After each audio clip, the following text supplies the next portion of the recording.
My name is Nia, and at 32 years old, I quietly signed the divorce, letting my husband believe he had won everything. He thought he had left me with nothing but a broken heart and an empty bank account. But he forgot one crucial detail. He forgot to ask who my father really was. Within days, his so-called self-made empire began to crumble deal by deal and secret by secret until the man who betrayed me had nothing left but regret. Before I continue this story, let me know where you are watching from in the comments below. Hit like and subscribe if you have ever had to stand up to someone who underestimated your worth and tried to discard you. The evening began like any other high society event in Buckhead. The ballroom of the Grand Hotel was transformed into a winter wonderland for Julian's annual charity gala. Crystal chandeliers cast a warm golden glow over the wealthy elite of Atlanta. Waiters in crisp white tuxedos glided through the crowd carrying silver trays of champagne and caviar. I stood near a massive, intricate ice sculpture carved into the shape of a soaring eagle, which was the logo of Julian's real estate firm. I was dressed in a simple, elegant black gown, playing the role I had perfected over the last 7 years. The supportive, humble wife of the self-made king. Julian was working the room with the effortless charm that had first drawn me to him. His custom-tailored suit fit his broad shoulders perfectly, and his smile flashed bright for every photographer who asked for a picture. He looked every bit the successful mogul he claimed to be, but the warmth in his eyes never reached me anymore. We had built this life together from the ground up, but lately I felt more like a prop than a partner. As the jazz band began to play a lively tune, Julian finally excused himself from a group of investors and made his way toward me. I smiled, preparing to ask him how the donation pledges were going, but the coldness in his expression stopped me. He stepped close, invading my personal space and shielding us from the view of the main floor using the large ice sculpture. He kept a perfect camera-ready smile on his face, but his voice was like ice. He slipped a thick manila folder from the inside pocket of his suit jacket and pressed it firmly against my chest. I instinctively reached up and grabbed it, my fingers brushing against the rough paper. I looked down at the folder and then back up at him, completely confused. "Open it," he whispered through a gritted smile, so no one around us would notice anything amiss. I flipped open the cover. The bold black letters at the top of the first page swam before my eyes. Petition for dissolution of marriage. It was a divorce decree. My breath hitched in my throat. I looked at the man I had loved for 7 years, the man I had stood by when he had absolutely nothing, and I searched his face for any sign of a joke. There was none. Only a cruel, calculating smugness. "Sign it," Julian said, his voice barely audible over the chatter of the party. "Do not make a scene, Naya. The cameras are everywhere, and I will not have you embarrass me tonight." "Embarrass you?"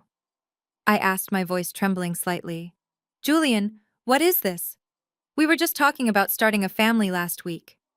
He let out a low, mocking chuckle. He leaned in closer, his expensive cologne suddenly suffocating me. "We are not starting a family, Nia. I am starting a family. Look across the room, over by the VIP tables." I turned my head slightly, following his gaze. Standing near the VIP section holding a glass of sparkling cider was Sasha. She was the 25-year-old public relations director for Julian's firm. She was wearing a stunning emerald green silk dress that clung to her figure. But it was not the dress that caught my attention. It was the necklace resting against her collarbone. A custom-designed emerald-cut diamond pendant. The exact necklace Julian had given me for our 5th wedding anniversary. I had been looking for it for weeks, and he had convinced me I must have misplaced it. "Sasha is pregnant with my son Julian," said, his words hitting me like physical blows. "She gives me what I actually need. A woman who matches my status. A woman who looks good on the arm of a billionaire. You have always been too small-minded, Nia. Too content with mediocrity. You do not fit in my world anymore." I stared at him, letting his words wash over me. He thought I was mediocre. He thought I did not understand wealth. If only he knew the truth. Before I could process the sheer audacity of his betrayal, A familiar, harsh voice cut through the tension. Well, I hope you are not going to start crying and ruin that cheap makeup, Nia. I turned to see Kendra, Julian's younger sister, strolling up to us. She was sipping a glass of champagne, looking me up and down with absolute disdain.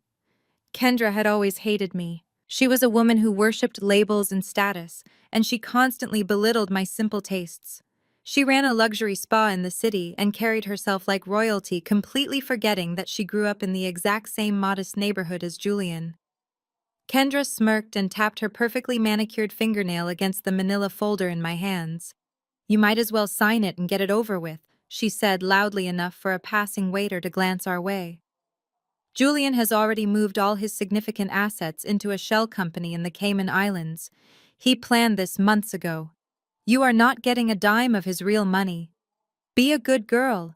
Take whatever little settlement he is offering and go back to your little art gallery. You never belonged with us anyway. Julian nodded in agreement, his eyes cold and distant. She is right, Nia. My lawyers are the best in the state. If you try to fight this, I will drag this out in court until you are drowning in legal fees. I will take the apartment. I will take the cars. And I will leave you with absolutely nothing. Just sign the papers and walk away quietly. They stood there, a united front of arrogance and greed, waiting for me to break down. They expected me to scream or cry or beg. They expected the helpless woman they thought I was to fall to her knees. But I did not cry. A strange, absolute calm washed over me. For 7 years I had hidden my true identity from Julian. I never wanted a man to love me for my money. I wanted a pure marriage built on trust and mutual struggle. When we met, I was working as a junior art curator, and he was an ambitious real estate agent with big dreams and empty pockets. I let him believe we were equals. I cheered him on when he closed his first big deal, never telling him that the silent investor who funded that project was my father. I played the role of the ordinary wife so perfectly that I had almost convinced myself. But looking at Julian, now standing beside his vicious sister and flaunting his pregnant mistress across the room, the illusion shattered completely. He was not a self-made king. He was a fraud who had built his castle on my family's hidden land, and now he was trying to evict me from it. I slowly closed the folder. I reached into my small black clutch and pulled out a heavy silver Mont Blanc pen. It was a graduation gift from my father. I clicked the cap off with a sharp snap that made Julian flinch slightly. I did not bother reading the terms. I did not care what table scraps he was offering me or what Cayman Island accounts he thought he had hidden from the world. I knew something he did not. I placed the folder against the smooth, cold surface of the ice sculpture. I pressed the pen to the signature line on the final page and signed my name with smooth, elegant strokes. Nia Pierce, not Nia Reynolds. I had never legally changed my last name, but he was always too busy looking at his own reflection to notice the fine print on our tax returns. I capped the pen and handed the folder back to him. Julian took it, looking slightly confused by how easily I had surrendered. He opened his mouth to say something, probably another cruel remark, to assert his dominance, but I cut him off. Congratulations, Julian, I whispered, my voice perfectly steady and clear. You got exactly what you wanted, but I hope your empire is as solid as your loyalty. Because everything built on lies eventually falls apart. I turned my back on him and Kendra without another word. I did not look at Sasha as I walked across the grand ballroom. I kept my head held high, my posture perfect. I could feel Julian's eyes on my back, likely smirking to himself, thinking he had won the ultimate victory. He thought he had successfully discarded a heavy burden. I stepped out of the suffocating heat of the ballroom and into the cool, crisp night air of Atlanta. The valet saw me approaching and immediately rushed to get my coat. The noises of the party faded behind the heavy glass doors of the hotel. I stood alone under the glow of the streetlights. I reached into the hidden zippered pocket of my clutch and pulled out an old bulky burner phone. It was the one piece of my past I had kept hidden all these years.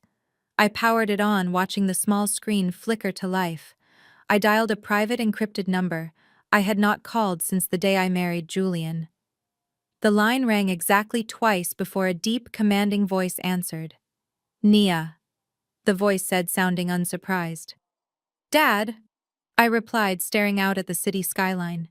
"You were right. The charity case is over. I am done playing the poor supportive wife. Unfreeze the trust fund. It is time to teach this self-made king who actually built his throne." A low, dark chuckle echoed through the receiver. "I will send the car, Nia. And we are not just taking his crown. We are taking the entire kingdom." I ended the call with my father and slipped the burner phone back into my clutch. The sleek black Maybach would take exactly 30 minutes to navigate through the heavy Buckhead traffic.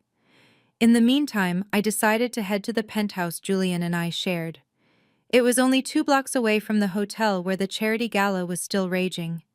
I walked the short distance, letting the cool night air clear my mind. I needed to grab my passport and a few deeply personal items my mother had left me before she passed away. Those were things I could not bear to leave in Julian's greedy hands. I arrived at the luxury high-rise where our penthouse occupied the entire top floor. I had designed every single square inch of that living space. I had spent months sourcing the reclaimed wood flooring and commissioning the modern art pieces that hung in the foyer. Julian had simply written the checks using the massive profits from the real estate deals my family had secretly guaranteed. The night concierge Marcus gave me a highly sympathetic look, but quickly averted his eyes when I approached the private elevator. That was my first warning. I swiped my keycard against the brass reader. A sharp red light blinked, followed by a harsh buzzing sound. Access denied. I tried again, pressing the card firmly against the sensor. The exact same red light flashed, mocking me. Before I could ask Marcus what was going on, the heavy metal doors of the service elevator slid open. Out stepped Vance, Julian's head of security. Vance was a towering, intimidating man who had always treated me with veiled disrespect, taking his cues directly from Julian and Kendra. He was carrying a single black trash bag. He walked over and dropped the bag right at my feet. The sound of cheap plastic hitting the pristine marble floor echoed loudly in the quiet, empty luxury lobby. "Mr. Reynolds left strict orders," Vance said, his thick arms crossed over his massive chest. "You are permanently locked out of the residence and the building. He had the cleaning staff pack a few of your everyday items. Everything else remains his property, as per the prenuptial agreement you just signed away in that divorce decree." I stared down at the black trash bag. Inside were probably my oldest gym clothes and some basic travel toiletries. I did not care about the designer handbags or the expensive shoes Julian had bought me for public appearances. I only cared about the framed photograph of my mother and the small wooden jewelry box she had given me before she died. "Where are my personal documents?" I asked, keeping my voice dangerously calm and steady. "My mother's jewelry box." Vance smirked, a nasty little smile playing on his lips. "Mr. Reynolds said any disputed items will be handled by his legal team during the settlement phase. Now I suggest you take your trash and leave the premises before I have to forcefully escort you out of the lobby." I looked at Vance, then down at the trash bag again. I did not bend down to pick it up. I simply stepped right over it, my heels clicking sharply against the marble. "Keep it," I told him, my tone completely devoid of emotion. "He will need something basic to wear when the federal authorities come to take his tailored suits." Vance frowned, his thick brows pulling together, clearly confused by my calm response. I did not wait for him to process the insult. I turned and walked straight out of the lobby, the heavy glass doors sliding shut behind me with a soft thud. I stood on the sidewalk, feeling the aggressive vibration of my regular cell phone inside my clutch.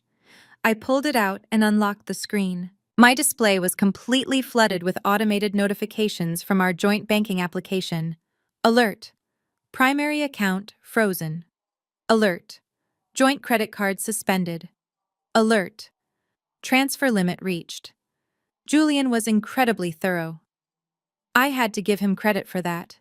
He was actively trying to financially strand me in the middle of the night on the streets of Atlanta. He wanted me to feel utterly helpless and abandoned.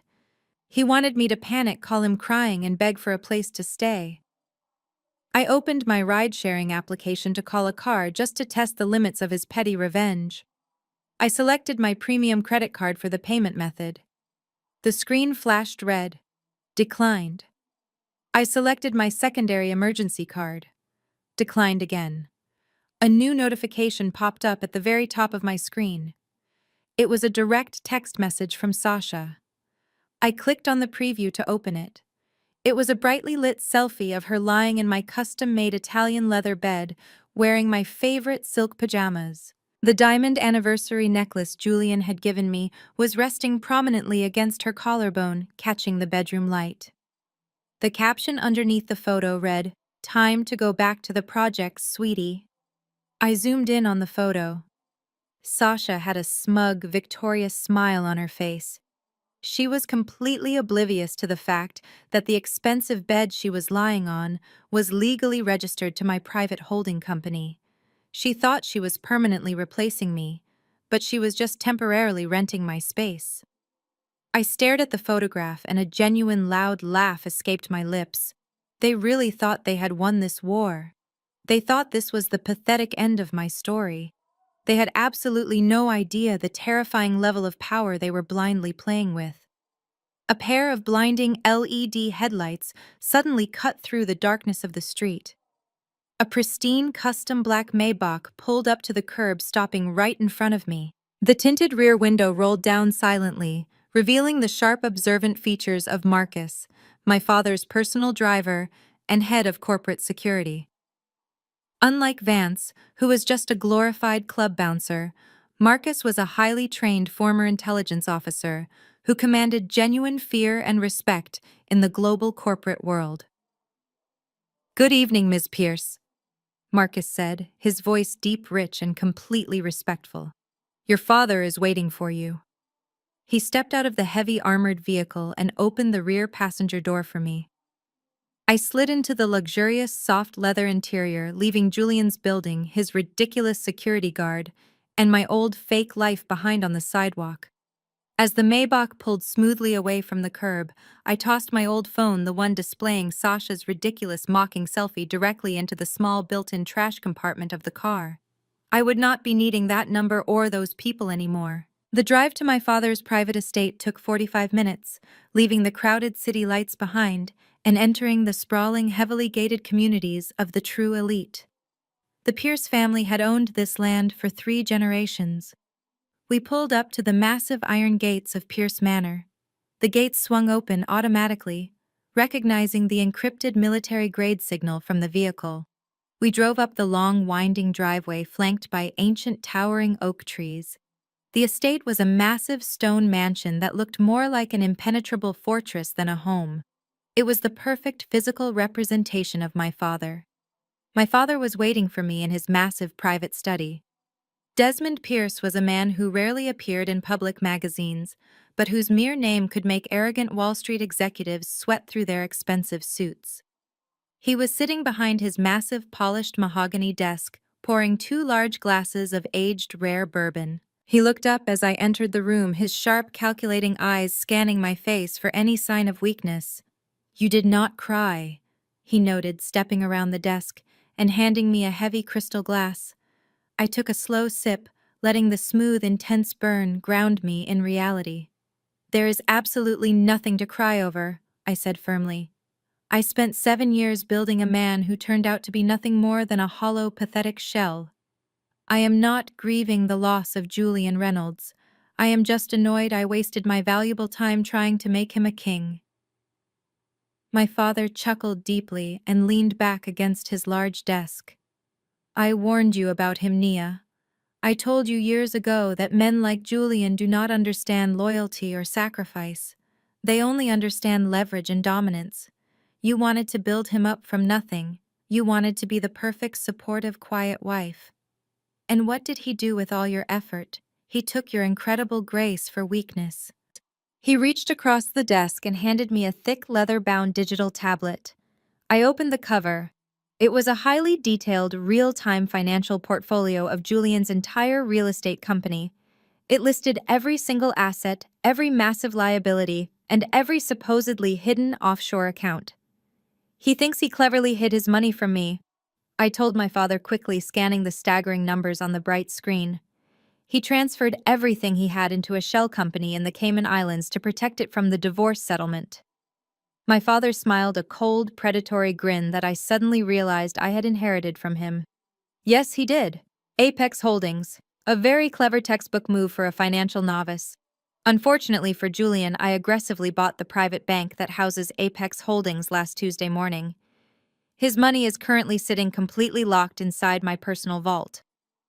I looked up at my father, the absolute reality of his unlimited power washing over me. He really is broke, I whispered, feeling a sudden intense thrill of anticipation. He is much worse than broke, my father corrected, taking another slow sip of bourbon. He is massively over-leveraged. Julian has been borrowing heavily against his own fake success to fund this massive new mega project of his called the Horizon. He needs exactly $150 million in mezzanine financing by the end of this week, or he defaults on all his current outstanding loans. His entire real estate empire is a fragile house of cards, Nia, and we are the ones holding the fan. I walked slowly over to the large floor-to-ceiling window overlooking the perfectly manicured dark grounds of the estate. Julian had deliberately humiliated me in front of hundreds of influential people. He had proudly flaunted his pregnant young mistress and tried to leave me on the street with a literal trash bag of cheap clothes. He thought he could discard me easily because he assumed I had no inherent value without him. I do not just want to ruin him financially, I said, my voice dropping to a cold, steady register. I want him to understand exactly who he carelessly crossed. I want him to lose everything he desperately values: his fake status, his fake reputation, and his actual freedom. My father walked over and joined me by the window, looking out into the night. To catch a greedy rat, you have to let him think he has safely found the cheese. Julian is completely desperate for that financing. He will frantically seek out private equity firms tomorrow morning. When he finally does, we will be waiting for him with open arms. I turned to face my father, my decision firmly made. I want to handle this, Dad. I want to be the one who systematically dismantles his entire life piece by piece, deal by deal. Then it is time you officially took your rightful place, my father said, placing a heavy, reassuring hand on my shoulder. No more hiding behind a false, humble name. No more playing small just to make an insecure, arrogant man feel big. Tomorrow morning, you step into the headquarters of Pierce Holdings as the new chief executive officer. You will oversee the complete dismantling of Julian's company personally. I finished the rest of my bourbon and set the heavy crystal glass down heavily on his mahogany desk. Julian's arrogant sister Kendra genuinely thinks she is safe too. She was right there with him tonight, laughing at my dress and calling me trash. She proudly runs that massive luxury spa in Buckhead. My father walked back to his desk and tapped a few quick buttons on his digital tablet, pulling up another detailed legal file.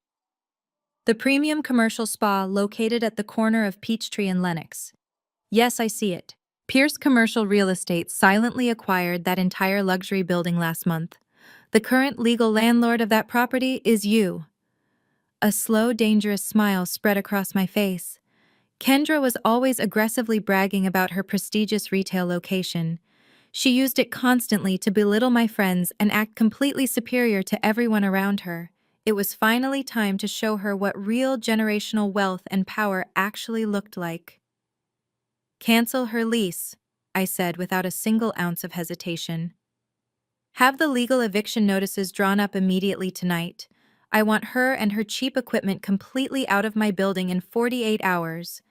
And make sure the eviction notice is delivered during her busiest operating hours. I want her wealthy clients to watch her get thrown out onto the street. Consider it done, my father said, his eyes shining with absolute pride. And Nia. I paused at the heavy oak door of the study and looked back at him, waiting. Welcome home. The next morning, I woke up in my childhood bedroom at the estate. The sunlight streamed through the massive floor-to-ceiling windows, illuminating the pristine antique furniture. For the first time in 7 years, I did not wake up feeling the heavy, suffocating weight of Julian's expectations pressing down on my chest. I felt light. I felt incredibly dangerous. I walked into my massive walk-in closet, which my father's staff had completely restocked over the last 24 hours. My old wardrobe, consisting of modest department store dresses to make Julian feel better about his own spending, was entirely gone. In its place hung rows of absolute haute couture. I bypassed the sleek modern gowns and selected something specifically meant to send a message. It was a vintage, unreleased pink tweed Chanel suit. It was a piece from a private archival collection that money simply could not buy unless you had the right last name. I paired it with a simple, elegant pearl choker and slipped on a pair of classic pumps. I looked at myself in the full-length mirror. The humble, quiet wife was dead. The billionaire heiress was fully awake. Today was the annual spring brunch for the elite alumnae of my historically Black university. It was a highly exclusive gathering held at a private country club in the heart of the city. These women were judges, surgeons, politicians, and top-tier executives. For years, I had attended these brunches, keeping a low profile and letting Kendra dominate the conversation with her flashy designer bags and loud bragging. Julian's sister had never actually attended an HBCU. She had barely finished community college, but she always managed to snag a guest invitation through one of her wealthy spa clients just so she could network and pretend she belonged in our world. Marcus drove me to the country club in the Maybach. As we pulled up to the grand entrance, I instructed him to wait right by the front doors. I wanted to make a quick, highly effective exit. I walked through the double doors of the banquet hall, and the low hum of elegant chatter immediately washed over me. The room was decorated with lush floral arrangements, and sunlight poured over the beautifully set tables. It did not take me long to spot Kendra. She had strategically positioned herself at a central table completely surrounded by some of the most influential women in Atlanta. And sitting right next to her, looking incredibly out of place, but trying desperately to look wealthy, was Sasha. Julian's pregnant 25-year-old mistress was wearing another one of my old dresses. It was a pathetic attempt to physically replace me in my own social circle. As I calmly walked closer to their table, I could hear Kendra's loud, piercing voice carrying over the polite conversations of the other guests. She was practically shouting, ensuring everyone in the immediate vicinity could hear her. "Honestly, I just feel so bad for her," Kendra said, taking a large sip of her mimosa. Julian finally had to cut the cord. Nia was just dragging him down. "She has absolutely no business sense and zero class. He gave her everything, and she still looked like she shopped at a discount rack. Look at Sasha here. Now this is a woman who knows how to represent a successful man." A few of the women at the table shifted uncomfortably in their seats, recognizing the blatant disrespect, but Kendra was entirely too wrapped up in her own ego to notice. And besides, Kendra continued waving her hand dismissively. "I just secured a massive 10-year lease for my luxury spa in the most expensive commercial district in Buckhead. The rent alone is more than Nia will ever see in her lifetime. I told the leasing agent to make sure the security guards keep her out of the lobby. She could never afford a facial there now anyway. She is probably looking for a roommate in the suburbs right now." Sasha let out a high-pitched, annoying giggle and placed a protective hand over her completely flat stomach. I stopped right behind Kendra's chair. The women sitting across the table saw me first. Their eyes went wide and their conversations stopped instantly. They took in my vintage Chanel suit, the flawless blowout, and the absolute icy calm radiating from my face. They knew immediately that something monumental had shifted. "It is fascinating how loudly you project your own insecurities, Kendra," I said. My voice was low, smooth, and carried perfectly across the sudden silence of the table. Kendra froze. She slowly turned around, her mouth dropping open slightly as she took in my appearance. She tried to quickly mask her shock with her usual sneer, but her eyes betrayed her panic. She looked at my suit, then at the massive, flawless diamond signet ring shining on my right hand. "Naya, she stammered, recovering her nasty tone. "What are you doing here? You do not belong here anymore. Julian canceled your membership to this club this morning." I smiled gently, leaning down slightly so I was at eye level with her. "Julian does not have the authority to cancel a legacy membership that my family endowed 30 years ago. But I am not here to enjoy the brunch. I am simply here to deliver a message." I reached into my classic quilted handbag and pulled out a crisp white envelope bearing the heavy gold-embossed seal of Pierce Commercial Real Estate. I held it between two fingers, dangling it perfectly over her crystal mimosa glass. "You were just loudly bragging about your new 10-year lease in Buckhead," I said, my voice carrying a quiet, lethal authority. "The building on the corner of Peachtree and Lenox. A beautiful location, really. It is a shame you did not read the fine print regarding the transfer of ownership clauses." Kendra frowned, her heavy makeup creasing. "What are you talking about? My lease is ironclad." "I dealt directly with the management company yesterday. You dealt with a management company that was legally acquired at exactly 8 o'clock this morning," I corrected her. "And the new owner of that entire commercial high-rise has decided to completely restructure the tenant portfolio." I let go of the envelope. It dropped straight down, landing directly inside her glass. The thick paper instantly soaked up the orange juice and champagne, ruining her drink. "The building changed ownership, Kendra. I am the new landlord, and I absolutely do not rent to trash. Your lease is officially terminated. You have exactly 48 hours to pack up your cheap massage tables and vacate my property before my security team throws it all into a dumpster on the street." The entire table gasped. Several women at the adjacent tables who had been openly eavesdropping covered their mouths in pure shock.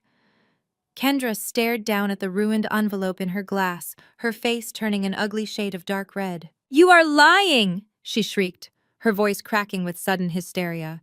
"You do not have that kind of money! Julian took everything from you. You are a broke, pathetic nobody." She lunged forward, completely losing her composure, but before she could even get out of her chair, a massive hand clamped firmly down on her shoulder. Marcus had quietly stepped up behind me, his towering presence immediately terrifying everyone at the table. He pressed Kendra back into her seat with effortless strength. Sasha tried to stand up, pointing a manicured finger at me. "You cannot do this to her!" she yelled, trying to play the tough girl. "Julian will ruin you for this." I finally looked directly at Sasha. My gaze was completely dead. "Julian is going to be far too busy trying to keep himself out of federal prison to worry about a failing strip mall spa," I told her calmly. "Enjoy the necklace, Sasha. I hear the pawn shops give a decent rate for used jewelry." I turned away from the table, leaving them both in a state of absolute humiliating shock. Kendra suddenly screamed violently, swiping her ruined mimosa glass off the table. It shattered loudly against the hardwood floor, causing the entire banquet hall to fall dead silent. She began cursing and yelling, struggling against the polite but firm restraint of the country club staff, who were now rushing over to handle the disturbance. I did not look back. I walked smoothly out of the banquet hall, the satisfying sound of Kendra's public meltdown echoing behind me. I pushed through the heavy front doors and stepped out into the bright spring sunshine. Marcus was immediately at my side, opening the door to the Maybach. I slid into the luxurious back seat, feeling a deep, resonant sense of satisfaction. I had taken her single greatest source of pride and crushed it in front of the very people she desperately wanted to impress. It was a surgical strike. Precise, clean, and utterly devastating. As Marcus closed my door and got into the driver's seat, my new encrypted phone began to vibrate violently in my handbag. I pulled it out and looked at the screen. It was an unknown number, but I knew exactly who it was. The news of Kendra's public humiliation and the sudden eviction notice had undoubtedly reached him with lightning speed. I swiped the screen and accepted the call, bringing the phone to my ear. I did not say a word. I simply listened to the heavy, angry breathing on the other end of the line. "You think a petty eviction scares me?" Julian snarled, his voice vibrating with absolute raw fury. "You think kicking my sister out of her building makes you powerful? You are playing a stupid, dangerous game, Nia. I crossed my legs and leaned back against the soft leather seat. I am not playing a game, Julian, I replied, my tone completely indifferent. I am simply cleaning house.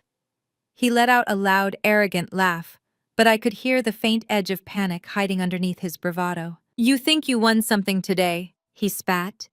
You think you can embarrass my family and walk away. You have absolutely no idea what I am capable of.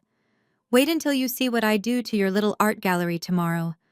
I will make sure you never sell a single painting in this city again.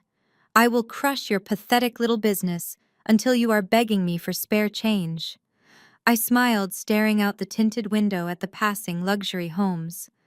That sounds terrifying, Julian, I said softly. I eagerly look forward to seeing your next move. I ended the call with Julian and slipped the encrypted phone back into my quilted handbag. I did not feel fear or anxiety. I felt a cold, calculated anticipation. I told Marcus to take me directly to my art gallery in Midtown Atlanta. The Pierce Gallery of Fine Arts was my absolute sanctuary. I had built the space from the ground up using my own strategic vision. I used my maiden name for the business, though Julian had always arrogantly assumed it was just a cute little vanity project funded by my meager personal savings. He thought I spent my days arranging pretty pictures to keep myself occupied, while he supposedly did the real heavy lifting of building our financial future. As I walked through the sleek, heavy glass doors of the gallery, the atmosphere inside was thick with absolute panic. My gallery director, Elise, was standing behind the pristine white reception desk, holding a digital tablet and looking completely frantic. Her hands were physically shaking as she frantically swiped through a never-ending stream of incoming messages. Nia, I do not know what is going on, she said, her voice trembling. She looked up at me with wide, terrified eyes. 3 of our major sculptors just called and demanded we pull their pieces from the upcoming spring exhibition. They refused to give me a clear reason, and it gets much worse. The RSVPs for tomorrow night are dropping like flies. The mayor's office, the city council members, the entire Buckhead executive board, and our top 5 highest spending private collectors all suddenly canceled their attendance within the last hour. I calmly walked over to the desk and took the tablet from her shaking hands. I scrolled through the massive list of sudden cancellations. Julian was moving incredibly fast. He was aggressively using his heavy influence in the local commercial real estate sector and his deep political connections to effectively blacklist my gallery across the entire city. He was calling in every single favor he had ever traded. He was threatening to pull his own massive corporate sponsorships from city events if anyone dared to associate with me or my business. My premier spring exhibition, which had taken me 8 exhausting months to curate, was rapidly becoming a complete ghost town. Elise was practically in tears, deeply worried about her job and the future of the gallery. She knew how much capital we had tied up in this specific event. I reached out and gently patted her shoulder. Take a deep breath, Elise. I told her, my voice soothing and completely level. Everything is perfectly fine. I want you to go home. Take the rest of the day off, and take tomorrow off, as well with your full pay. Lock the administrative system down, and forward all the gallery phone lines directly to my personal voicemail. But the exhibition, she stammered, looking around at the beautiful, valuable pieces hanging on the walls. We are going to be ruined. We are not going to be ruined, I assured her with a confident smile. Just do exactly as I ask. I need the gallery completely empty for the rest of the afternoon. Elise hesitated, but she knew better than to question me when I used that specific tone of voice. She quickly gathered her things, grabbed her coat, and practically ran out the back door. I walked over to the main control panel and adjusted the gallery lighting, creating a bright, highly focused environment. Then I simply stood in the center of the polished concrete floor and waited. Exactly 1 hour later, the heavy glass front doors swung open with an aggressive push. Julian strolled into the gallery, wearing a custom-tailored navy suit, looking like he owned the entire city block. Right beside him, clinging tightly to his arm, was Sasha. She was holding a steaming designer coffee cup and looking around the pristine white walls with a bored, exaggerated expression of unimpressed judgment. "Wow," Julian said loudly, his deep voice echoing obnoxiously in the completely empty, quiet space. "It is awfully quiet in here, Nia, having a slow business day."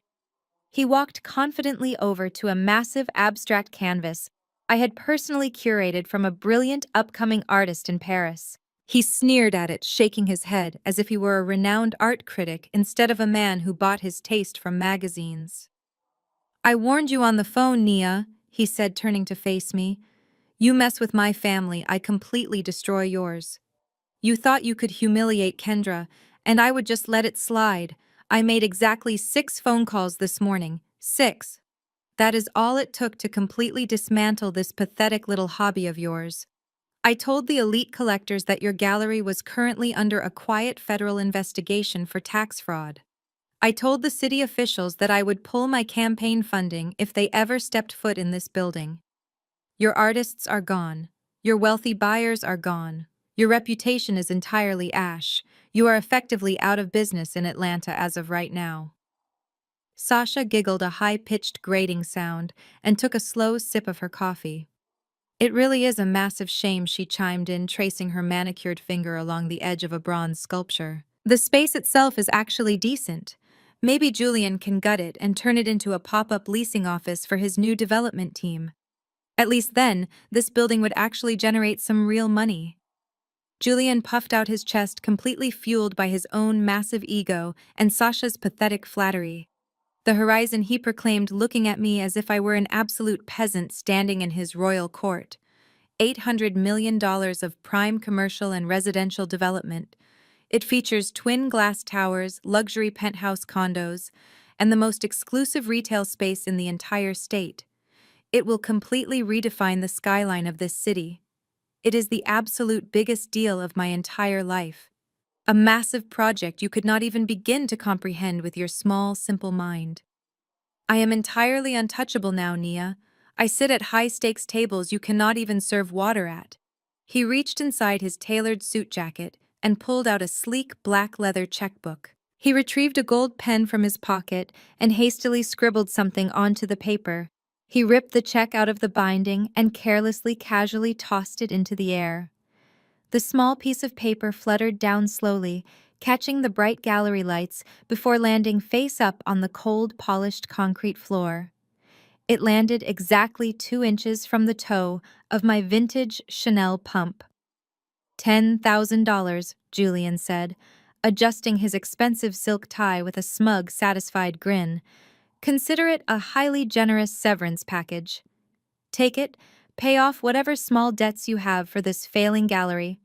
Buy yourself a nice little apartment out in the quiet suburbs and completely disappear. If I ever see your face in my city again, I will personally make sure you cannot even get a minimum wage job sweeping floors." I did not move. I slowly looked down at the check resting on the cold floor. $10,000. As I stared at the pathetic sum of money, my mind instantly flashed back to a sweltering, humid summer day exactly 5 years ago. Julian was frantically pacing back and forth in the cramped living room of our tiny starter apartment. He was sweating heavily, crying real tears, completely panicked and hyperventilating. He had foolishly over-leveraged himself on his very first ambitious real estate flip, and the bank was threatening to foreclose. He was dead broke. He had zero credit, no angel investors, and absolutely no way out. He had fallen to his knees on our cheap linoleum floor, wrapping his arms around my legs, and begged me to help him save his fragile dream. I had quietly walked into the bedroom, packed a small bag, and taken the heavy silver keys to the pristine vintage 1969 Mustang Shelby GT 500 that my grandfather Theodore had left me in his will. It was the only physical piece of my grandfather I had left. I drove the classic car to a wealthy private collector I knew in the art world and sold it for straight cash. I handed Julian that massive stack of money the very next morning. I gave up a priceless, irreplaceable piece of my deeply guarded family history just so he could keep his fragile male pride intact and save his first project.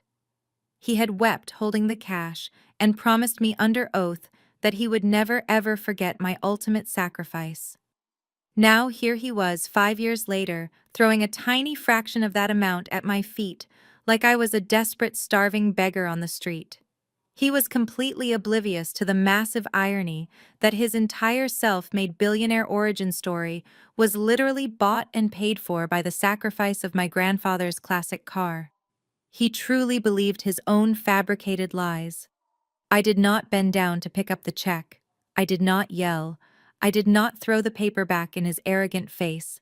I simply looked up from the floor and met his cold gaze. I let a slow, highly chilling smile naturally spread across my face.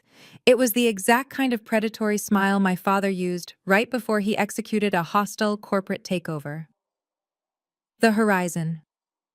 I repeated softly, letting the grand name of his beloved mega-project roll off my tongue like a poisoned candy.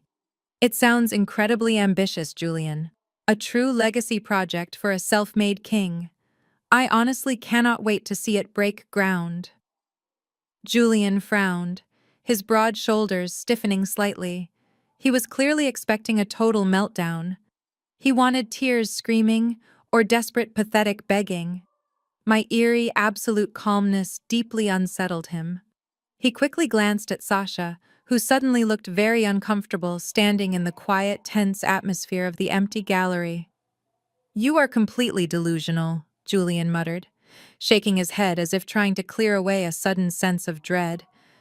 "Just take the damn money and leave town, Nia. You are entirely out of your league and playing a game you do not understand." He abruptly turned around and briskly walked out the heavy glass front doors, Sasha hurrying closely behind him, struggling to keep up with his angry strides in her tight dress. I stood perfectly still in the center of the room, listening to the heavy doors click securely shut behind them. I kept my eyes locked on the $10,000 check lying abandoned on the floor. A moment later, I heard the soft mechanical click of a heavy lock disengaging directly behind me. The concealed reinforced door to my private back office slowly opened outward. My father, Desmond Pierce, stepped out into the bright gallery. He had been sitting quietly in my office the entire time, listening to every single word of Julian's arrogant speech through the slightly cracked door. He walked over with slow, deliberate steps and stood right beside me, looking down at the check on the floor. He let out a low, highly dangerous rumble of a chuckle that vibrated through the quiet room. He took the bait, my father said, his voice deep and dripping with lethal anticipation. His massive ego and his arrogance are completely blinding him to his own fatal financial liabilities. The Horizon project requires exactly $150 million in mezzanine financing by this Friday afternoon, or he triggers a catastrophic default clause on absolutely everything he currently owns. I turned to my father, completely absorbing his absolute confidence. The Horizon project was Julian's massive vanity project, but it was fundamentally built on incredibly shaky ground. Julian had leveraged almost every single asset he legally possessed to secure the initial funding. He desperately needed that final mezzanine loan to finalize the deal and start construction.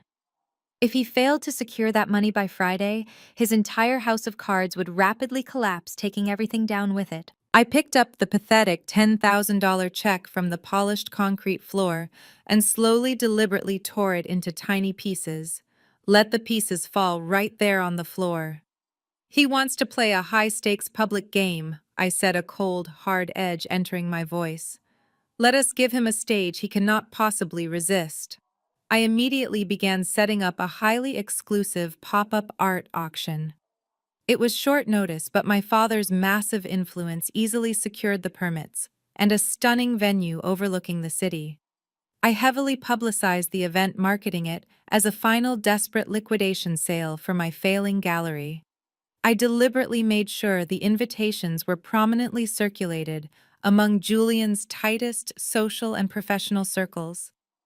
I knew his massive, fragile ego would never allow him to miss an opportunity to publicly crush me while flexing his supposed financial dominance.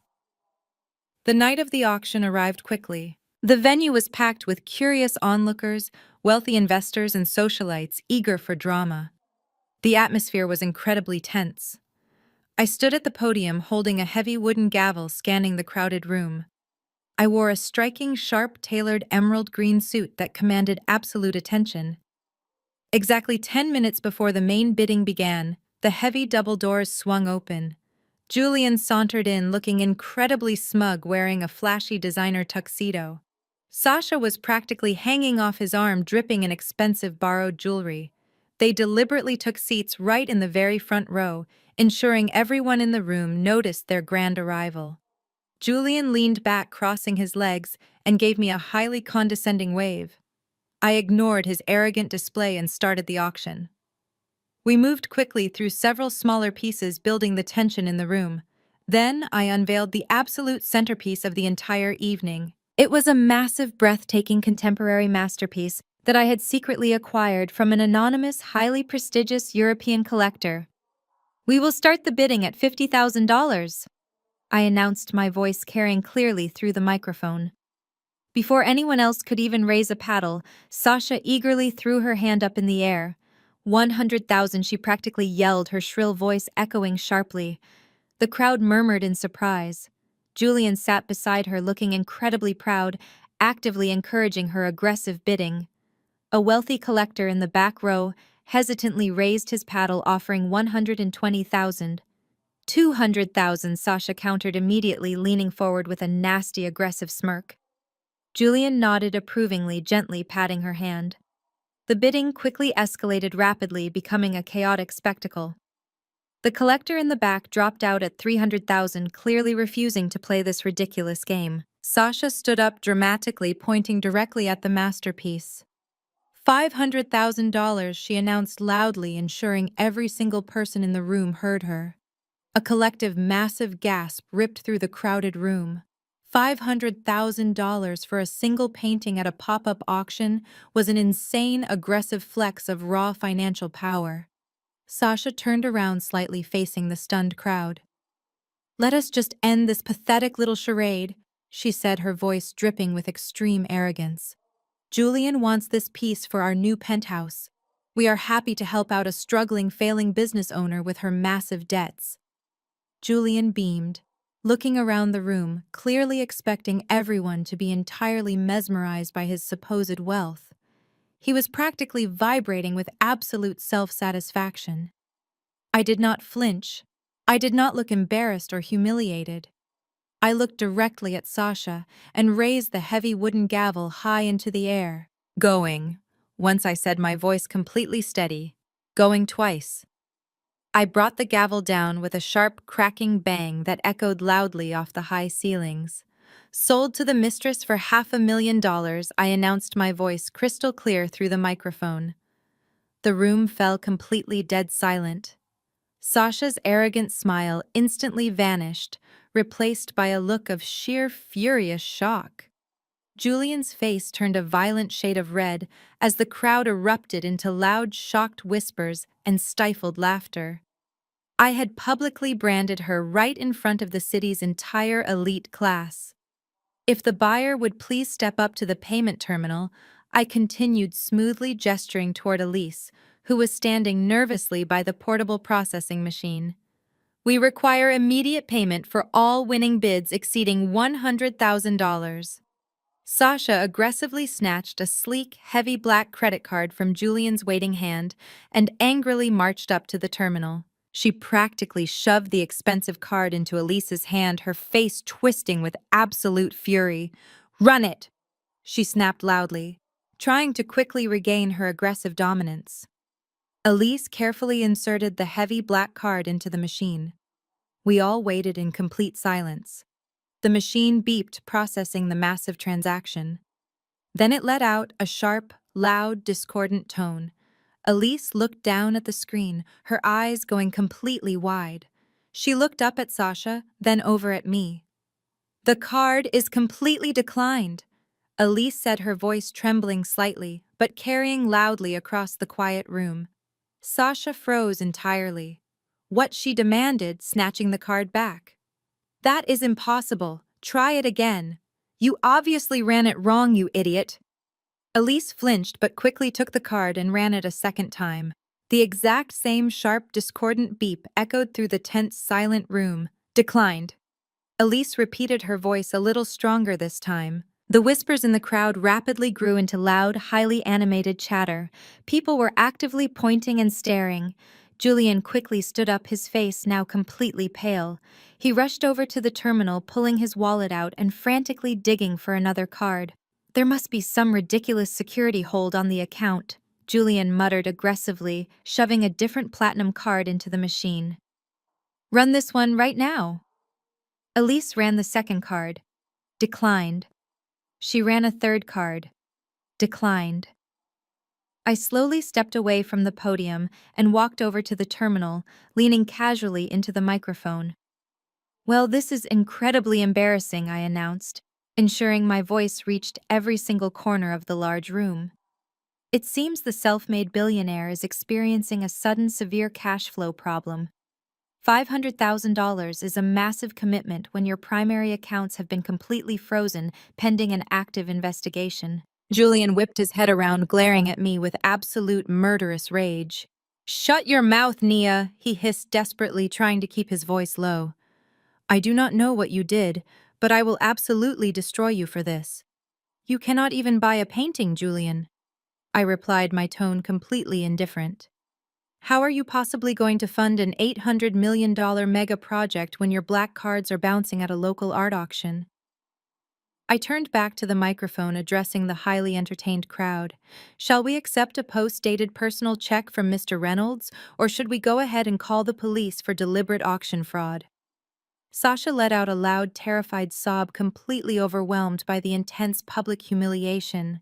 She threw the heavy black card directly at Julian's chest and turned around quickly, running toward the exit. Julian frantically scrambled to pick up the dropped card, his hands visibly shaking. He looked frantically around the room, making direct eye contact with several highly influential investors who were now actively sneering at him. His carefully crafted illusion of absolute dominance was completely shattered. He had tried to publicly humiliate me and had entirely exposed his own massive financial vulnerability. He turned and practically sprinted toward the door, aggressively shoving past several people to chase after Sasha. The heavy double doors slammed shut behind him, leaving a chaotic, highly amused room behind. I calmly walked back to the podium, tapping the microphone once, to quickly regain their attention. We will now reopen the bidding on the centerpiece, I announced smoothly. Let us start again at $50,000, with buyers who actually have the funds to back up their arrogance. Outside the venue, Julian aggressively dragged Sasha into the waiting luxury limo, roughly slamming the heavy door shut behind them. He was sweating profusely, his breathing shallow and rapid. He violently threw his wallet onto the seat, completely panicked.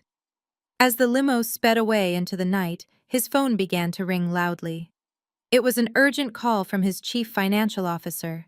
Julian quickly snatched the phone up, his hand shaking wildly. What is it? He barked, his voice cracking under the extreme pressure.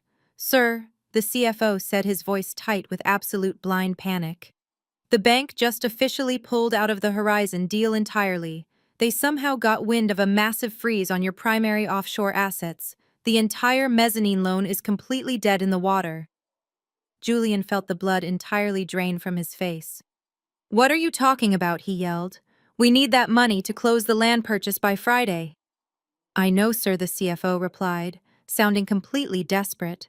But the main lenders have completely backed out. We have exactly 72 hours to find $150 million in completely clean liquid capital, or we legally default on the initial land contracts. If that happens, we lose the entire company. Julian ended the call with his chief financial officer and violently hurled his phone against the reinforced glass partition of the luxury limo. The expensive device shattered instantly, raining sharp fragments onto the plush leather floor. Sasha screamed, covering her face with her trembling hands. But Julian did not even look at her. His chest was heaving, his expensive tuxedo suddenly feeling like a suffocating straitjacket. The terrifying reality of losing his company echoed relentlessly in his mind, entirely drowning out the quiet hum of the vehicle engine. The next morning, Julian's towering glass corner office felt less like a throne room and more like a high-altitude prison cell. He was pacing frantically behind his massive mahogany desk, his custom-tailored suit jacket discarded on a leather chair. His silk tie was yanked loose, and large, dark circles bruised the delicate skin under his eyes. He had not slept a single minute. The terrifying reality of losing the Horizon project and his entire commercial real estate empire had completely stripped away his carefully manicured arrogance. He was actively hemorrhaging money, reputation, and precious time. His chief financial officer, a usually stoic man named Gregory, stood trembling near the door, holding a thick stack of red-lined financial reports. Gregory cleared his throat nervously, trying to get Julian's attention over the chaotic sounds of ringing phones bleeding through the thick walls. "Sir, the primary lenders have officially sent the default warnings," Gregory said, his voice barely above an urgent whisper. "We have exactly 48 hours remaining. If we do not secure the $150 million in liquid capital by Friday afternoon, they will immediately seize the initial land deposits. The firm will instantly go into receivership. We will be completely wiped out." Julian suddenly grabbed a heavy crystal whiskey decanter from his desk and hurled it violently across the room. It shattered against the pristine glass wall, raining expensive liquor and sharp shards over the imported carpet. Gregory flinched, taking a quick step backward. "Do not tell me what I already know!" Julian screamed, his voice cracking with absolute desperation. "Find me the money! Call every single private equity firm in the state! Call the massive hedge funds in New York! Call everyone! I am not losing my empire because some spineless bankers got spooked by a minor liquidity issue. We have called everyone," Gregory pleaded, wiping nervous sweat from his forehead. "Nobody is biting. The rumors about your frozen offshore accounts spread through the elite financial sector like wildfire last night. You are currently viewed as entirely radioactive. Nobody wants to touch the Horizon project." Julian collapsed heavily into his leather executive chair, burying his face in his trembling hands. His massive ego was rapidly suffocating him. He had spent years meticulously crafting the perfect image of a flawless self-made billionaire, and now he was drowning in the shallow end of the pool. He could not lose this. He fiercely refused to be publicly humiliated by a woman he considered completely beneath him. Just as the suffocating silence settled over the ruined office, Gregory's encrypted tablet chimed with a high-priority incoming message. He quickly tapped the screen, his eyes scanning the brief text. His expression shifted from pure terror to cautious disbelief. Sir Gregory said, looking up quickly, "We just received a direct inquiry. It is from a highly exclusive private equity firm called Apex Capital. They operate entirely in the shadows, handling massive sums of generational wealth. They say they have been quietly monitoring the Horizon project for several months, and they are incredibly interested in providing the full mezzanine financing." Julian's head snapped up, his bloodshot eyes widening with a sudden, desperate surge of hope. Apex Capital. He had heard hushed whispers of them at elite charity galas. They were known as the absolute apex predators of the financial world, stepping in to fund massive, lucrative deals that traditional conservative banks were too scared to touch. "Get them on the phone," Julian ordered immediately, sitting up straight and hastily adjusting his collar. "Bring them in right now. Do whatever it takes to get them in this building today." Less than 2 hours later, the heavy oak doors of the boardroom swung open. A tall, sharply dressed man with silver hair and cold, calculating eyes stepped into the room. He introduced himself simply as Sterling, the senior broker for Apex Capital. Sterling carried a sleek black leather briefcase and exuded an aura of immense, terrifying wealth. Julian had hastily pulled himself together, putting his suit jacket back on and pasting on his best, confident smile. He gestured for Sterling to sit at the long mahogany table. Kendra, who had rushed to Julian's office early that morning, crying hysterically about her sudden, brutal eviction from her spa location, sat nervously in the corner. She desperately needed Julian to secure this massive funding so he could bail her out of her own devastating financial disaster. Sterling did not waste time with polite small talk. He opened his briefcase and slid a thick, elegantly bound financial contract across the polished table. My firm is prepared to fully fund the $150 million, Mr. Reynolds Sterling said, his voice smooth and entirely devoid of emotion. The terms are incredibly favorable. We are offering a flat interest rate with a standard 5-year repayment schedule. The funds can be wired directly into your primary operating account by tomorrow morning, ensuring you strictly secure the Horizon land purchase ahead of your final Friday deadline. Julian stared at the heavy contract, feeling a massive wave of absolute euphoric relief wash over him. He eagerly flipped through the crisp pages, his eyes scanning the numbers. It was a complete miracle. It was the absolute perfect lifeline he needed to survive. "This is excellent," Julian said, failing to completely hide the sheer desperation in his voice. "I am ready to sign the agreement right now." "Where is the execution page?" Sterling reached out and gently placed his hand flat over the final pages of the document, stopping Julian. "There is, however, one strict regulatory compliance issue we must address before we can legally execute the wire transfer." Julian frowned, his heart skipping a panicked beat. "What kind of compliance issue?" "My holding company owns the land rights free and clear. This is a federally backed mezzanine loan," Sterling explained, his tone highly professional and unyielding. "Because of the massive scale of the capital involved, federal regulations formally mandate that all primary assets held by the borrower must be heavily scrutinized.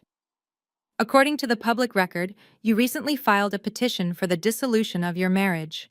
However, a judge has not yet legally finalized that divorce decree." Julian's jaw tightened in frustration. He had deliberately filed the papers quickly to blindside Nia, but the legal system moved incredibly slowly. So what he demanded: "I have a bulletproof prenuptial agreement. My estranged wife has absolutely no legal claim to my company or this specific project." Sterling offered a thin, highly polite smile. "That may be absolutely true in a civil divorce court, Mr. Reynolds, but federal lending laws are entirely different. Until a judge officially severs the financial union, your wife effectively retains a secondary legal interest in your overarching estate. Therefore, to fully secure this massive loan against your current corporate assets, federal law dictates your wife must co-sign the final collateral agreement. It is simply a legal formality formally releasing her secondary claim, but it is absolutely mandatory." Julian stared at Sterling in sheer disbelief. "You need Nia to sign this document?" he asked, his voice rising in panic. "That is completely impossible. She is currently trying to actively destroy my reputation. She will never agree to sign anything that financially helps me." Sterling calmly closed his briefcase, clicking the silver latches shut. "That is incredibly unfortunate, Mr. Reynolds. Without her verified legal signature on that specific page, Apex Capital cannot legally release the required funds. If you cannot secure her full cooperation, I am afraid we must formally withdraw our generous offer."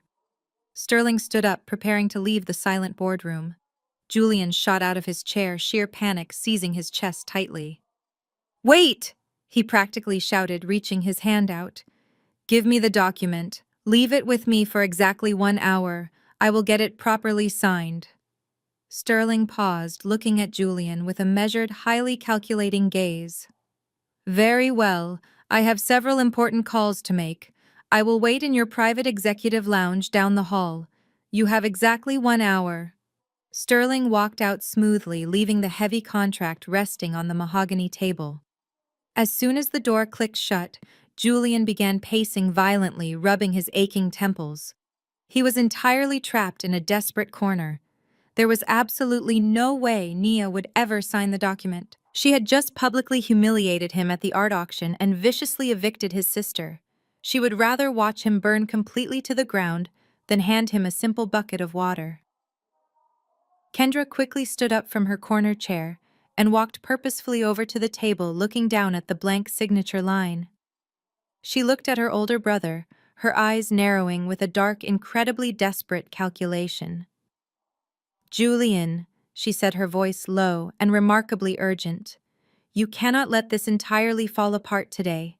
If you lose this massive company, I lose absolutely everything too." My spa is entirely gone. I have massive outstanding debts. You promised you would fix this mess. I cannot effortlessly fix this, Julian yelled, gesturing wildly at the thick paper. I desperately need her legal signature, Kendra. I cannot exactly hold a loaded gun to her head and force her to sign.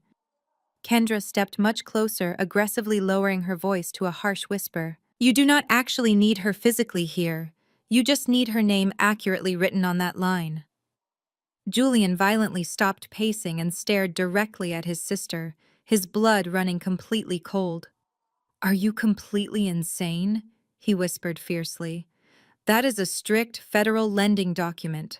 Forging a legal signature on that specific paper is a massive federal felony.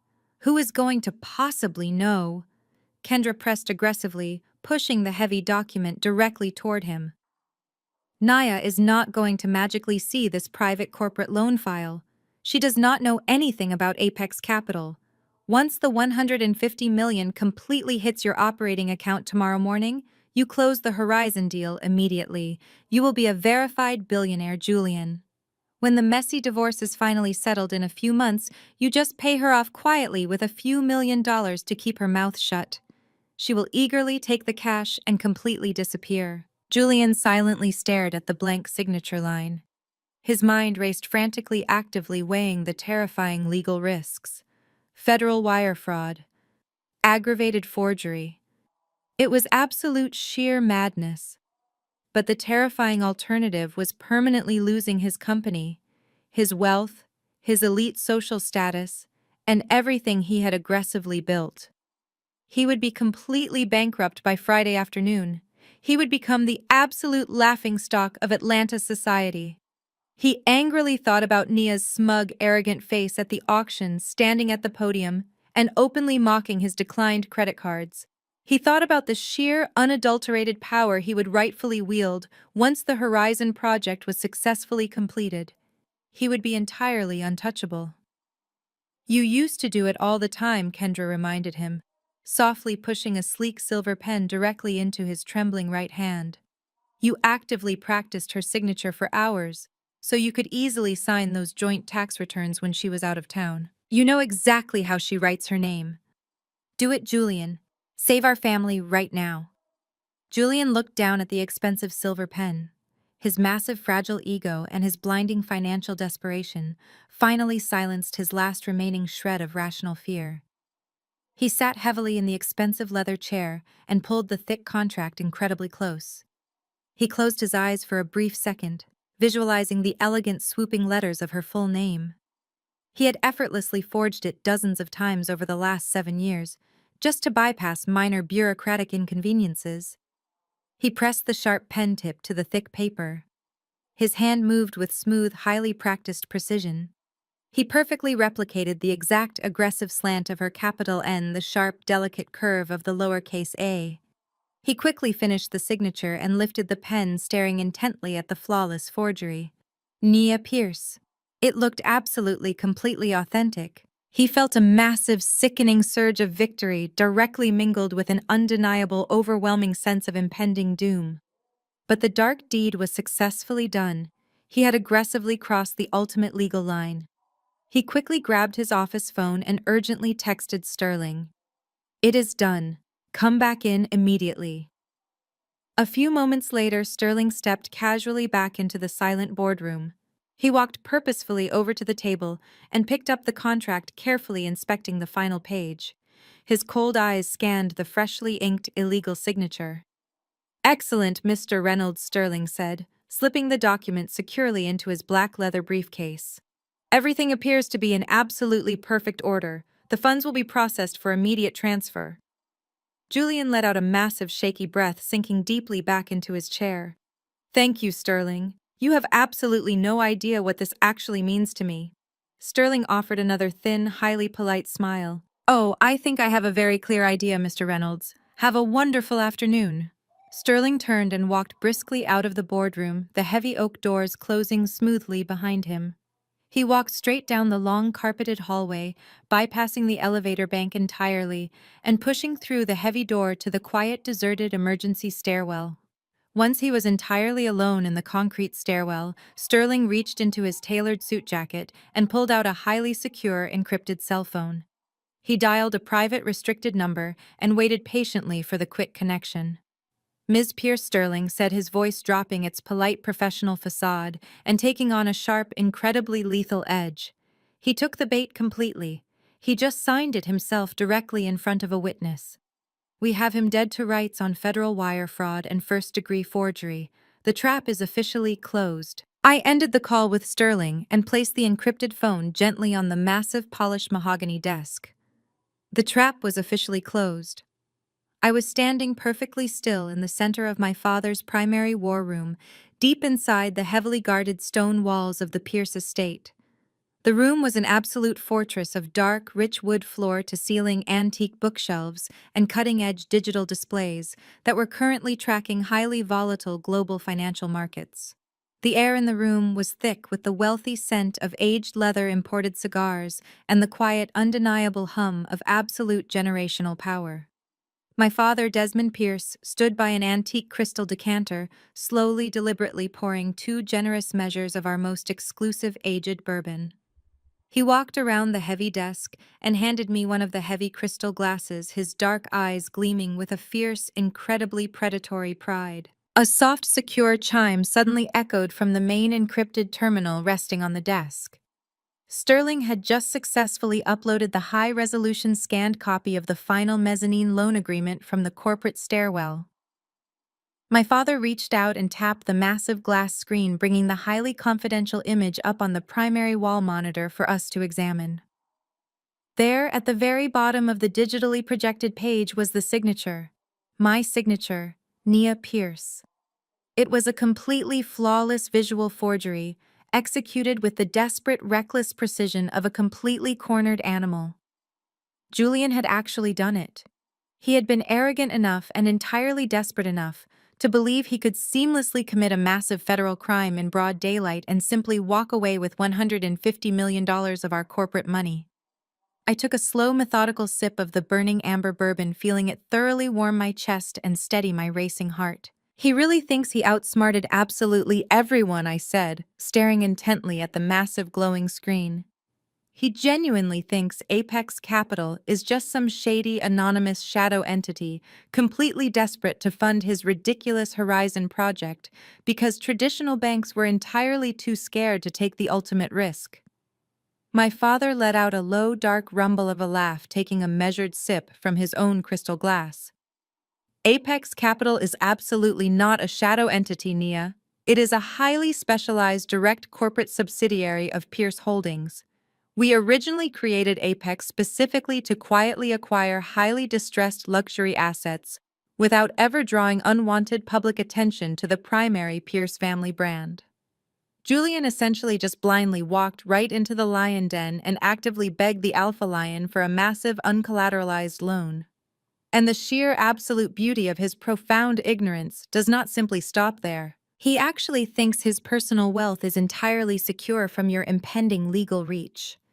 He genuinely thinks moving his primary liquid assets to that obscure offshore shell company in the Cayman Islands completely shielded him from your inevitable divorce settlement. He honestly believes he successfully hid his stolen money in an impenetrable financial fortress that no domestic lawyer could ever successfully breach. I smiled, a cold, hard expression, completely taking over my face, as I looked away from the digital screen and directly at my father. But you quietly bought the fortress. Exactly, my father said, leaning back casually against the heavy edge of the mahogany desk, crossing his arms.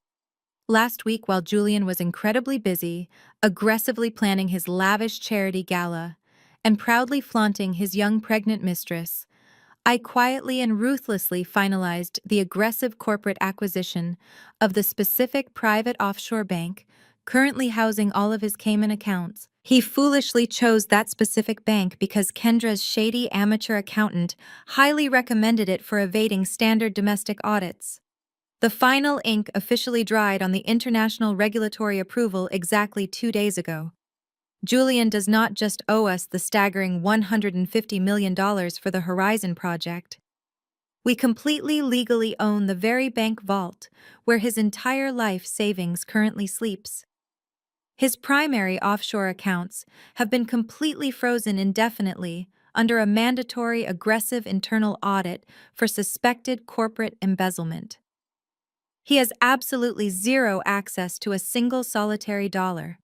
He cannot even buy a cheap cup of coffee right now. He is completely, entirely bankrupt, and the pathetic fool does not even realize it yet. The sheer magnificent scale of Julian's absolute destruction was breathtaking to truly comprehend. He had spent 7 long years deliberately making me feel incredibly small, intentionally stifling my voice, and making me entirely dependent upon his manufactured real estate success. Now I was firmly holding the literal legal deed to his entire financial existence in the palm of my hand. But this was no longer simply about taking his money or reclaiming my lost dignity. Taking his money was far too easy and incredibly boring. We desperately needed to make a permanent, highly public example out of his treacherous, ungrateful arrogance. This is no longer a simple, messy civil divorce matter, I told my father, setting my empty crystal glass down heavily on the polished desk. We are not just going to aggressively strip him of his ill-gotten wealth and publicly dismantle his ridiculous real estate empire piece by agonizing peace. He completely crossed a massive federal line today when he picked up that pen. We are going to permanently strip him of his actual freedom. My father nodded solemnly, fully understanding and embracing the heavy, severe gravity of the situation. Federal wire fraud aggressively executed across state lines, combined with first-degree institutional forgery on a highly regulated federal loan document, carries a mandatory minimum sentence of 10 to 15 agonizing years in federal prison. There is absolutely no wealthy, privileged bailout for this specific level of severe corporate crime. The FBI takes institutional commercial lending fraud incredibly seriously, especially when the deliberately defrauded entity is a major registered holding company like ours. Sterling already flawlessly recorded the entire illegal interaction using a concealed high-definition microcamera built directly into his briefcase. We legally have Julian visibly executing the forged signature on ultra-high-definition video, entirely destroying any potential legal defense his highly paid lawyers might attempt to quickly fabricate. The absolute crushing reality of his impending, irreversible doom settled comfortably over my shoulders like a warm, heavy blanket. It was finally time to properly prepare for the grand public execution. I left my father alone in the silent war room to securely finalize the immediate encrypted transfer of the digital video evidence to our elite corporate legal team. I walked slowly down the long, silent, thickly carpeted hallway of the massive estate, heading directly toward my massive private dressing room. The brightly lit room was an absolute sanctuary of exclusive high fashion and impeccable refined taste. My dedicated personal styling team had already meticulously prepared my absolute armor for tomorrow morning. Tomorrow was the exact day Julian and his greedy sister Kendra fully expected to arrogantly walk into the Apex Capital executive boardroom to officially finalize the massive wire transfer and aggressively claim their ultimate, undeserved victory. I walked purposefully over to the center velvet display mannequin. Hanging perfectly under the bright display lights was a sharp, incredibly ruthless custom-tailored designer suit in a deep, striking shade of midnight navy. It was impeccably structured, projecting absolute, unyielding corporate dominance and unquestionable financial authority. It was the exact kind of high-power suit an elite chief executive wears when they are fully preparing to ruthlessly and publicly dismantle a massive industry competitor. I carefully slipped into the impeccably tailored high-waisted trousers and slowly buttoned the sharp-structured blazer. The expensive imported fabric felt exactly like a protective second skin. It felt like absolute, pure, unadulterated power. I walked confidently over to the brightly lit glass vanity mirror and carefully opened a small, heavy velvet jewelry box sitting perfectly in the center of the smooth glass surface. Inside, resting beautifully on a luxurious bed of dark crimson silk, was the legendary Pierce family signet ring.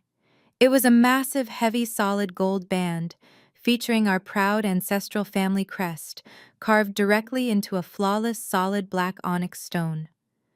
I had deliberately taken the heavy ring off the exact day I married Julian, quietly hiding it away in a highly secure bank vault because he always constantly complained that it looked far too masculine and incredibly intimidating for a humble, supportive wife to openly wear.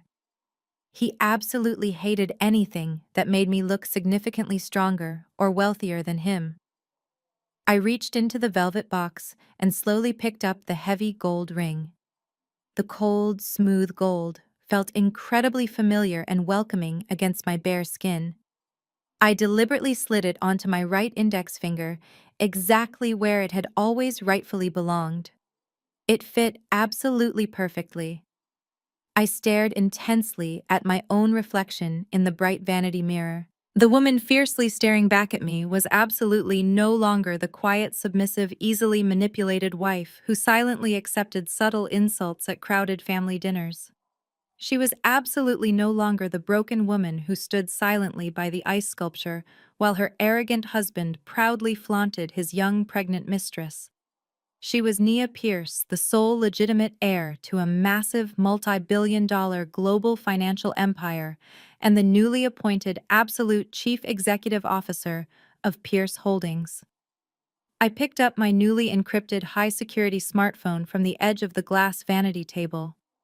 I had explicitly instructed my elite corporate public relations team to officially activate and aggressively verify my brand new corporate social media accounts this morning. I opened the primary application and immediately navigated directly to Julian's highly public profile. He had just posted a brand new picture exactly 5 minutes ago. It was a highly polished, heavily professionally edited photograph taken directly at his lavish award dinner earlier in the evening.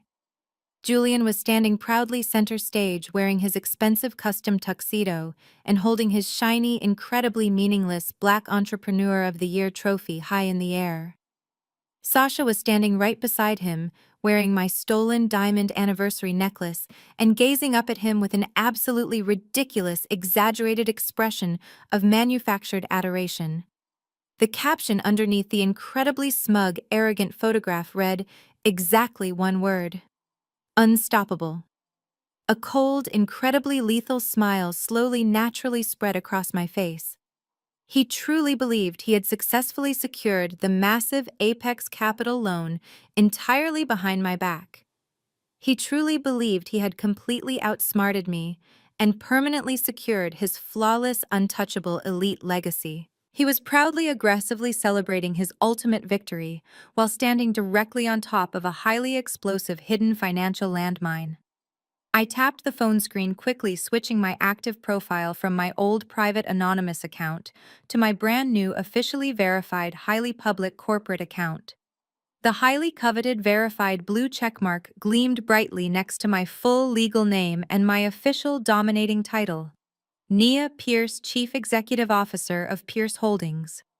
I slowly scrolled back down to his incredibly arrogant, completely oblivious, smug photograph. I gently tapped the screen and officially liked the picture. I dropped my smartphone back onto the smooth glass vanity table and turned purposefully toward the heavy oak door. The lavish award dinner officially celebrating Julian was currently taking place at the grand ballroom of the most exclusive luxury hotel in downtown Atlanta, just 30 short minutes away. It was the absolute perfect time to finally make my highly anticipated public appearance. I walked out of my massive private dressing room and headed straight down the grand, sweeping staircase of the estate. Marcus was already standing patiently by the massive front doors, flanked by 3 additional, highly trained security operatives. They were all dressed in pristine, tailored black suits, wearing discreet communication earpieces, and projecting a highly intimidating aura of absolute lethal efficiency. It was a massive, sharp departure from my usual solitary, quiet arrivals at these high society events. Tonight, I was formally arriving exactly like the billionaire chief executive I truly was. We took the custom-armored Maybach and a heavily tinted trailing black luxury SUV directly into the vibrant heart of the city. The entire drive was completely silent and perfectly smooth.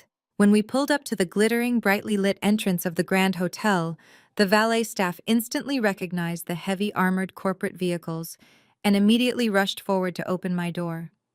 I stepped out onto the pristine red carpet. The cool night air felt incredibly refreshing against my face.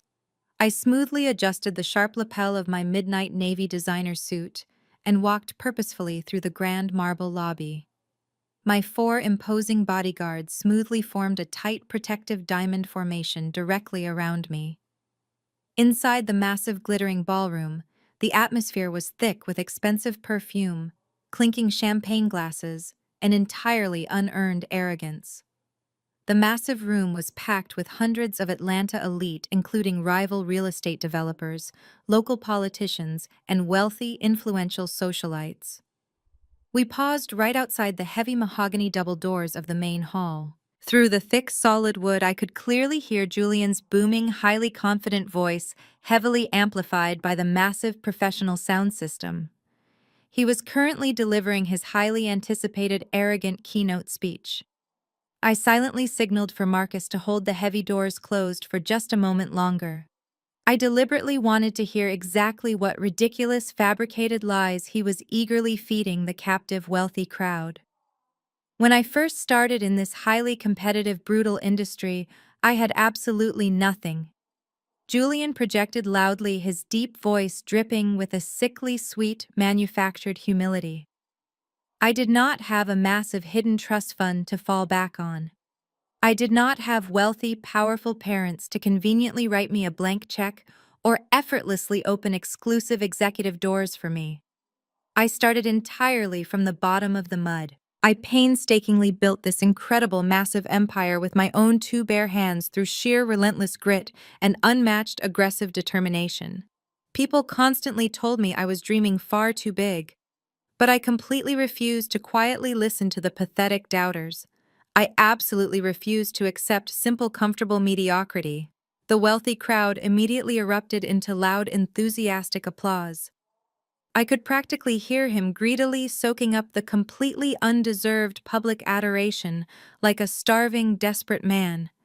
He truly believed his own ridiculous fictional origin story.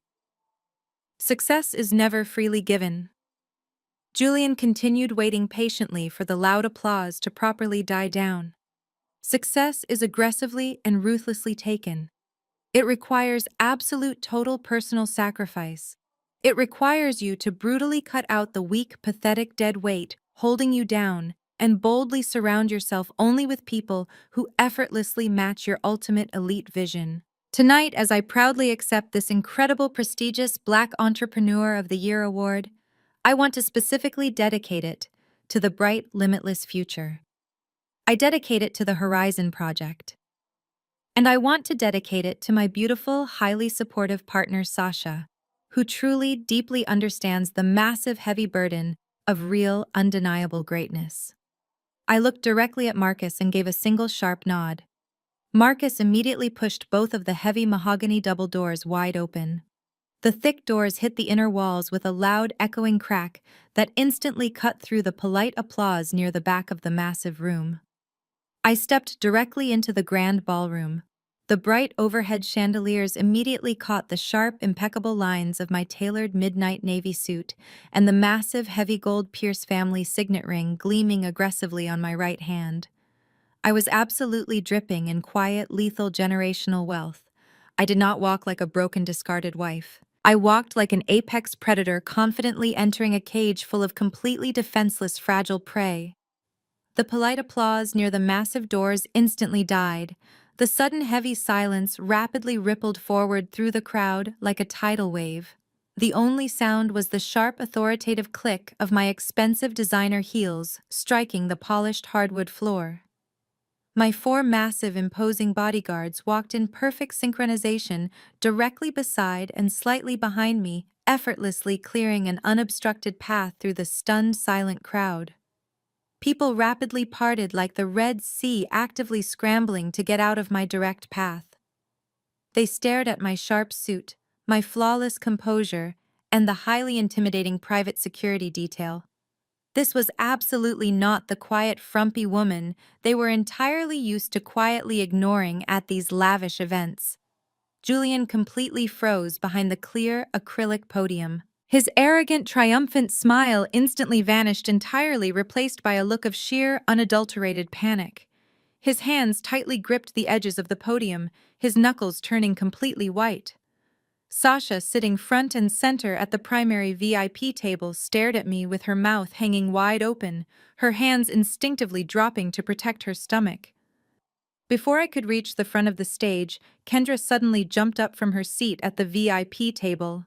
She was wearing a cheap, extremely flashy sequined dress and looking absolutely furious. She could not handle the fact that I was actively stealing her brother's highly anticipated spotlight.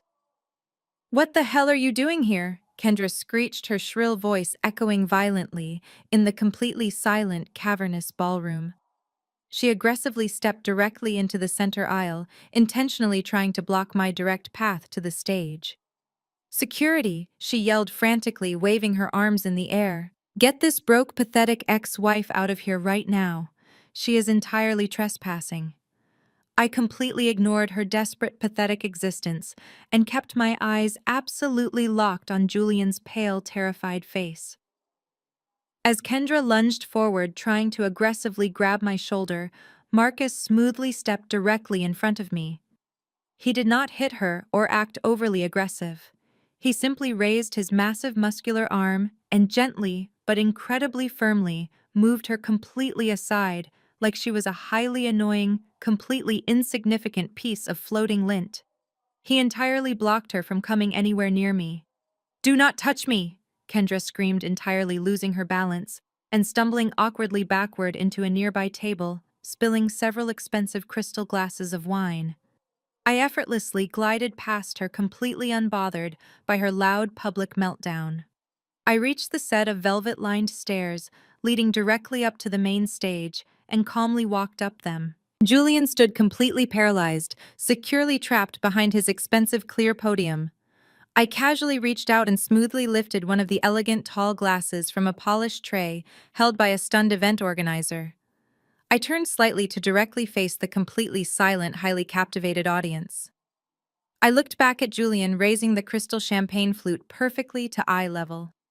I offered him a sharp, incredibly chilling smile that absolutely did not reach my eyes.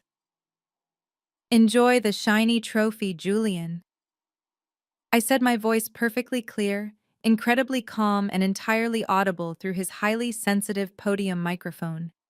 "It is a truly beautiful, highly fragile piece of decorative glass. You should absolutely celebrate this massive, fleeting victory tonight, because tomorrow morning at exactly 9 o'clock, we officially finalize the Apex Capital deal in my executive boardroom. Bring your favorite silver pen." I smoothly lowered the crystal glass, casually placing it directly next to his meaningless Black Entrepreneur of the Year trophy resting proudly on the clear podium. I turned my back to him and calmly walked down the velvet stairs. My bodyguards immediately reformed their tight formation. We walked straight back down the center aisle, completely ignoring the confused, wealthy audience, pushing right through the heavy mahogany double doors. Up on the stage, Julian was terrified. Sasha quickly grabbed his stiff arm, aggressively asking what was going on. He forced a highly shaky, dismissive smile. "It is absolutely nothing," he lied to her. "She is just entirely unstable. My broke ex-wife is clearly having a massive, severe psychotic break."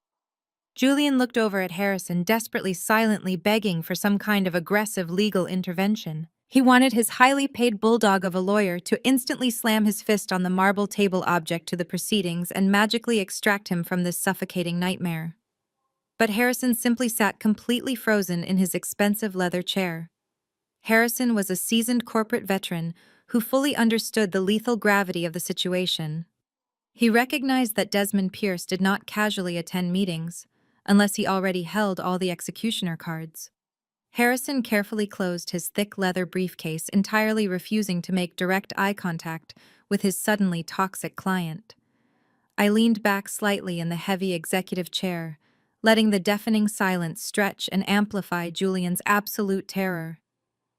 You never actually possessed unmatched negotiation skills, Julian.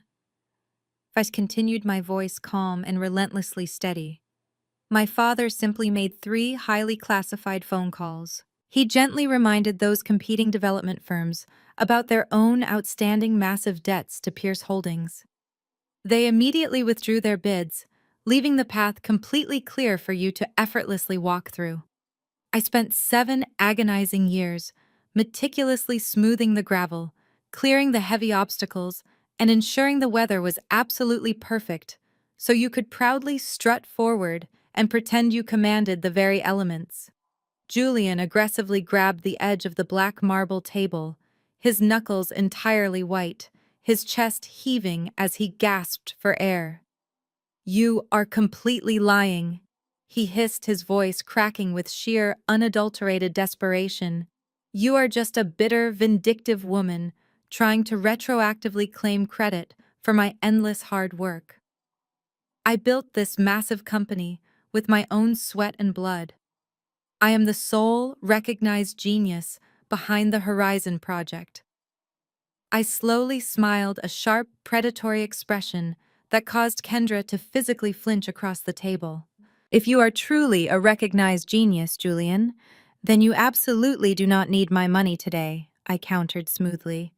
I reached out and gently rested my manicured fingers on top of the forged Apex Capital contract. "If you are entirely self-made, then you can easily walk right out of those heavy steel doors and magically secure $150 million in completely clean liquid capital before your primary lenders officially seize your land deposits tomorrow afternoon." Julian completely froze. The pathetic illusion of his aggressive bravado instantly evaporated entirely, replaced by the cold, crushing reality of his massive impending default. He knew exactly what was waiting for him outside this glass boardroom. Total, unmitigated financial ruin. "Fine," Julian suddenly spat, trying to aggressively pivot to a completely new defensive strategy. "Keep your pathetic, dirty money. Cancel the mezzanine loan right now. I do not want a single solitary dime from you or your incredibly arrogant father. The Horizon Project was just a massive headache anyway. I will simply liquidate the domestic corporate assets and completely restructure. You think you can aggressively trap me here, Nia, but you are entirely wrong." He aggressively straightened his suit jacket, trying to desperately project a highly confident aura he absolutely did not feel.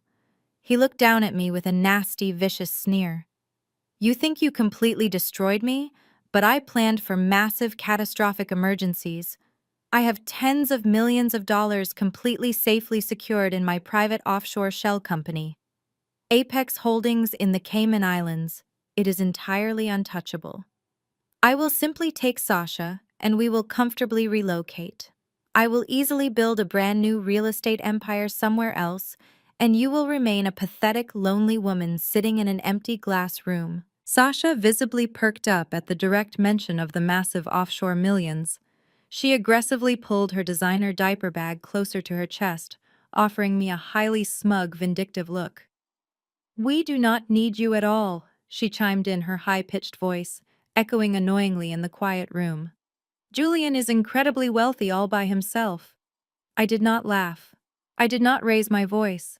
I simply picked up a sleek black tablet resting near the edge of the marble table and smoothly slid it directly across the smooth, dark stone.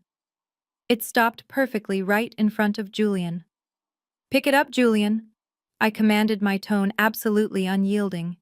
Julian hesitated, his eyes darting nervously toward my father, who remained completely silent and imposing by the door.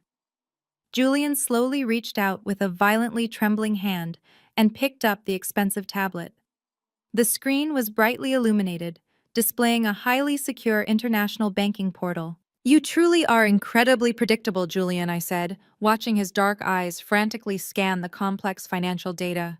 "You aggressively moved every single liquid asset you possessed into that specific Cayman Island bank because Kendra's cheap amateur accountant highly recommended it for evading standard domestic audits. You genuinely thought hiding your massive stolen wealth on a tiny tropical island completely shielded you from my impending divorce settlement. Julian stared at the bright screen, the remaining color draining entirely from his face. His mouth hung slightly open, his breathing becoming incredibly rapid and shallow. "What does it say?" Julian Kendra demanded aggressively, leaning over the table trying to read the glowing screen. "Tell us what it says right now." Julian could not speak. He was completely paralyzed by the sheer magnitude of the absolute disaster unfolding directly before his eyes. Since Julian seems to have suddenly lost his booming, highly confident voice, "I will gladly read it for you," I announced, my voice echoing cleanly against the thick glass walls. The secure portal clearly states that the primary financial institution, previously known as the Cayman Island Commerce Bank, was legally and aggressively acquired by a corporate subsidiary of Pierce Holdings exactly 1 week ago. Furthermore, it states that the specific private accounts registered to Apex Holdings have been officially and indefinitely frozen pending a massive federal internal audit for suspected corporate embezzlement. Kendra let out a loud, dramatic gasp, covering her mouth with her hands. I leaned forward, resting my elbows on the cold marble table, lacing my fingers together. "You absolutely do not have tens of millions of dollars safely secured in the Caribbean," Julian, I explained, speaking incredibly slowly, so every single devastating word fully penetrated his massive, fragile ego. "You currently possess absolutely zero access to a single solitary dollar. Your credit cards are bouncing at local art auctions. Your domestic accounts are heavily overdrawn. Your sister was just aggressively evicted from her prime commercial real estate location because you cannot afford to secretly subsidize her failing luxury spa anymore. You cannot even afford to buy a cheap cup of coffee right now. You are entirely, completely, and utterly bankrupt." The heavy glass boardroom descended into absolute deafening silence. The sheer terrifying reality of the situation rapidly crashed down on the pathetic entourage. Sasha was the very first person to violently react to the massive sinking ship. The young public relations director aggressively dropped her smug, vindictive attitude the exact second she fully realized the offshore millions were a complete illusion. She looked at Julian, her eyes wide with sheer, unadulterated panic and profound disgust. "You told me we were entirely secure," Sasha practically screamed aggressively, shoving her heavy designer diaper bag away from him. "You swore to me that the money was completely safe in the islands. You promised me a massive luxury penthouse and a private lifestyle. You are completely broke. You dragged me into this massive, humiliating disaster and you literally have nothing." Sasha, Julian pleaded, reaching out to grab her wrist, his voice completely cracking. "Baby, please just calm down. I can absolutely fix this. I just need to make a few quick calls. Do not ever touch me," Sasha hissed violently, snatching her arm away from his desperate grip. She quickly stood up, her chair scraping loudly against the polished marble floor. "I am not spending the best years of my absolute youth raising a baby in a tiny, pathetic apartment with a completely bankrupt fraud. You are entirely pathetic." Sasha immediately turned around and aggressively marched toward the heavy steel double doors, entirely ignoring Julian's desperate, pathetic pleas for her to stop. She quickly squeezed past my imposing father without making direct eye contact, and practically ran down the carpeted hallway, completely abandoning the man she swore she loved just 10 minutes earlier. Julian watched her leave his entire world, aggressively collapsing into fine dust.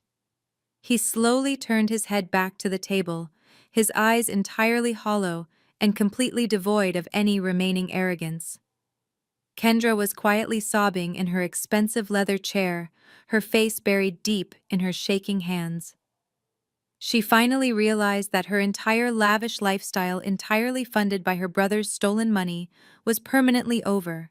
She would have to go back to the exact same modest neighborhood she constantly openly mocked and desperately tried to escape. Julian slowly sank down to his knees, right there on the pristine marble floor. The self-made billionaire, the arrogant king of Atlanta real estate, was physically kneeling directly at my feet. He looked up at me, tears freely streaming down his pale cheeks. His massive pride was entirely, completely broken. Nia, please. He begged, his voice a pathetic, trembling whisper. Please, I am incredibly sorry. I was a massive, arrogant fool. I completely lost my way. You built me, and I viciously betrayed you. I know I deserve absolutely every single ounce of your intense anger. But please do not completely destroy me like this. Do not take my entire company. I will completely change. I will rip up the divorce papers right now.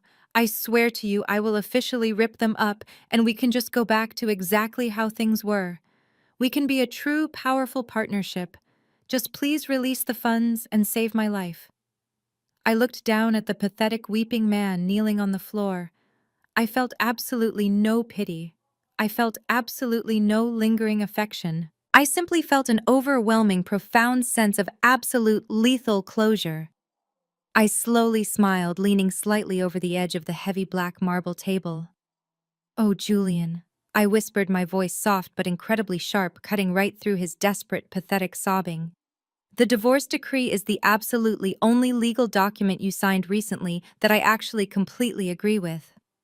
I leaned back in the heavy leather chair and smoothly slid the thick manila folder slightly closer to the center of the polished black marble table. Julian was still kneeling directly on the cold floor, his chest heaving with desperate, pathetic sobs. He had completely surrendered to the massive financial ruin crashing down upon his fragile ego. But financial ruin was merely the opening act of this highly orchestrated execution. I did not just want to leave him broke, I wanted to leave him permanently caged.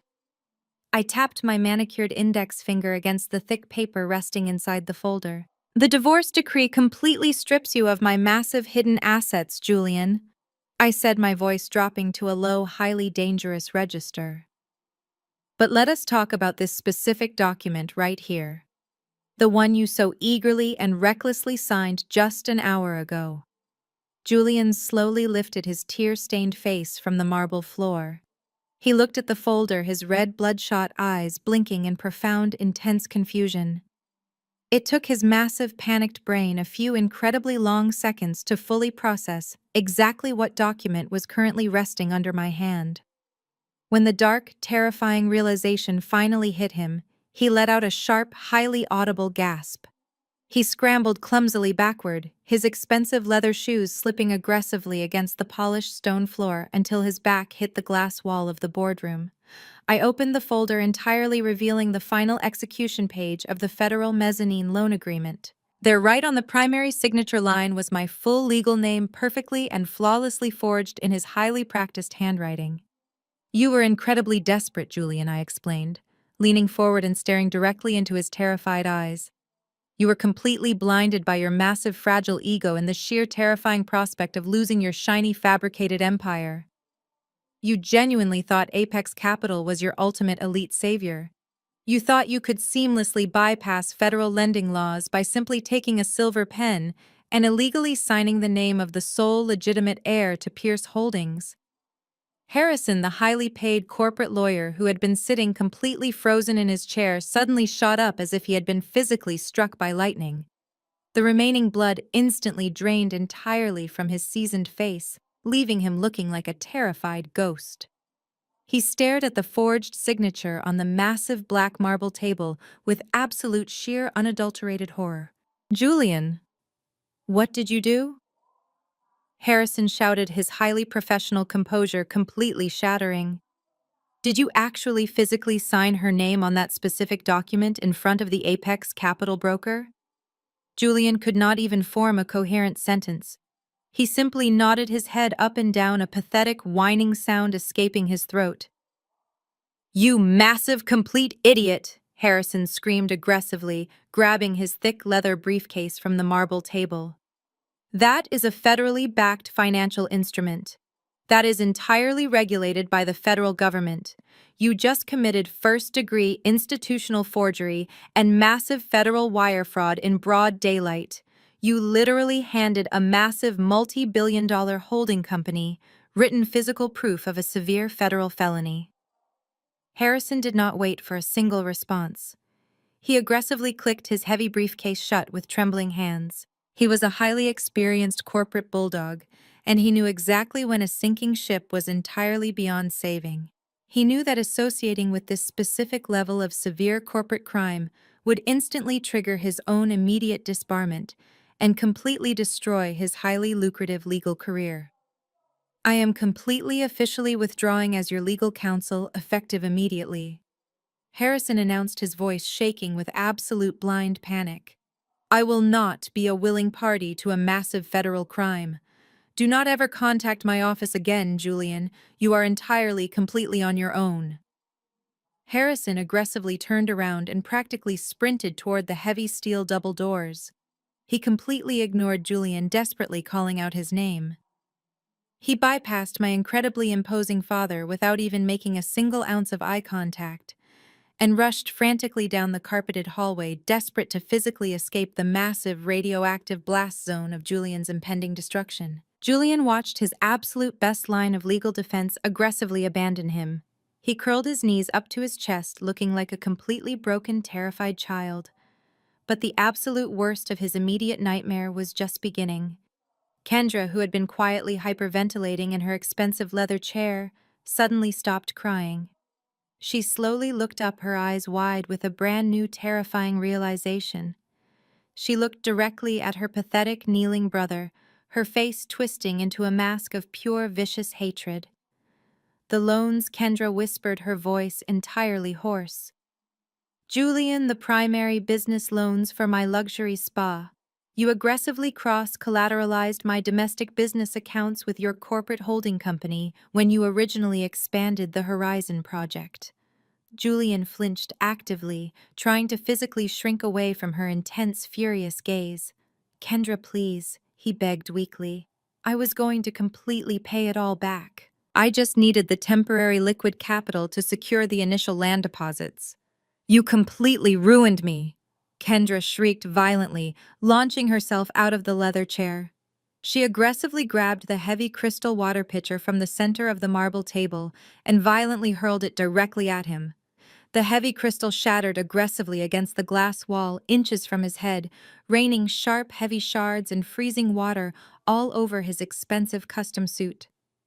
I told you to forge the signature because I thought you actually knew what you were doing, Kendra screamed entirely, throwing him completely under the massive federal bus to desperately save her own skin. I thought you were actually smart. You are a complete pathetic fraud. My spa is entirely gone. My personal bank accounts are going to be completely seized by the federal government to pay off your massive fraudulent debts. You completely destroyed our entire family. I sat quietly at the head of the heavy black marble table, smoothly lacing my fingers together and watching the incredibly entertaining absolute destruction of their toxic family dynamic. For 7 long years, they had actively conspired to completely belittle me, intentionally exclude me, and aggressively mock my simple, modest lifestyle. Now they were violently tearing each other entirely apart in a desperate, pathetic bid for basic survival. My incredibly imposing father, Desmond Pierce, finally stepped forward from his silent, commanding position near the heavy steel doors. He looked down at the completely pathetic, weeping siblings with a look of absolute sheer disgust. There is absolutely no honor among greedy, desperate thieves, my father stated, his deep, resonant voice effortlessly cutting through Kendra's loud, hysterical screaming. You both aggressively worshipped the shallow, empty illusion of massive wealth, and now you will completely pay the ultimate heavy price for your sheer, profound ignorance. Julian scrambled forward on his hands and knees, completely ignoring the sharp, wet shards of broken crystal digging painfully into his expensive, tailored trousers. He aggressively grabbed the sharp hem of my midnight navy designer suit, completely desperate and entirely out of his mind with absolute pure terror. Nia, please. He sobbed, his face entirely covered in tears and desperate sweat. I will do absolutely anything you want. I will legally sign over the entire corporate holding company to you today. I will completely publicly confess to being a massive fraud. I will walk entirely away with absolutely nothing. Just please do not give that forged document to the federal authorities. Please do not send me to a massive federal prison. I will never survive in there. I am begging you on my hands and knees. I looked down at his incredibly pathetic, trembling hands, tightly gripping the luxurious fabric of my designer suit. I slowly reached down and firmly, aggressively peeled his desperate, sweating fingers off my clothing, entirely rejecting his pathetic, desperate plea. You aggressively tried to completely discard me in front of hundreds of highly influential people, Julian. I said, my voice incredibly cold, entirely devoid of any remaining human mercy. You proudly flaunted your pregnant young mistress right in my face and viciously told me to quietly go back to the projects. You aggressively threw a pathetic trash bag of my oldest clothes onto the marble floor of a building I secretly legally owned. You entirely lacked absolute human decency when you genuinely thought you held all the power. Therefore, you will receive absolutely zero mercy now that you hold absolutely nothing. Right on cue, the heavy steel double doors of the glass boardroom swung aggressively open. Three tall, highly imposing federal agents walked directly into the room. They were dressed in sharp, incredibly severe dark suits wearing their official federal credentials prominently displayed on heavy lanyards around their necks. The lead agent, a massive, broad-shouldered man with a completely shaved head and absolute cold professional eyes, immediately locked his aggressive gaze directly onto Julian. Julian Reynolds, the lead federal agent, barked his highly authoritative voice, echoing loudly through the completely silent glass boardroom. Julian let out a loud, incredibly pathetic wail, entirely collapsing flat onto the cold, wet marble floor. He buried his face in his trembling hands, completely paralyzed by the absolute sheer reality of his impending irreversible doom. "We have multiple active federal warrants for your immediate arrest." The lead agent continued smoothly pulling a pair of heavy steel handcuffs from his dark tactical belt. "You are being formally charged with massive federal wire fraud, aggressive corporate embezzlement, and first-degree institutional forgery of a federally regulated financial document." Two of the imposing federal agents stepped aggressively forward, entirely ignoring Kendra, who was now completely frozen in sheer, absolute terror. They roughly hauled Julian up from the cold, wet floor by his expensive tailored jacket, completely forcing his arms violently behind his back. The loud, sharp, aggressive click of the heavy steel handcuffs locking tightly around his wrists echoed incredibly cleanly through the vast, silent room. Julian did not even try to actively physically resist. He was completely, totally, and utterly broken.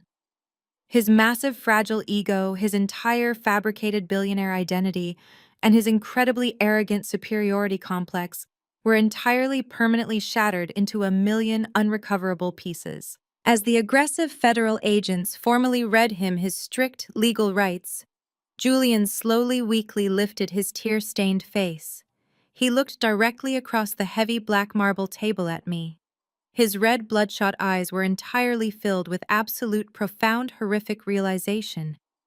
"You completely planned this," Julian whispered, his voice barely a weak, pathetic rasp over the loud, authoritative voice of the arresting federal agent.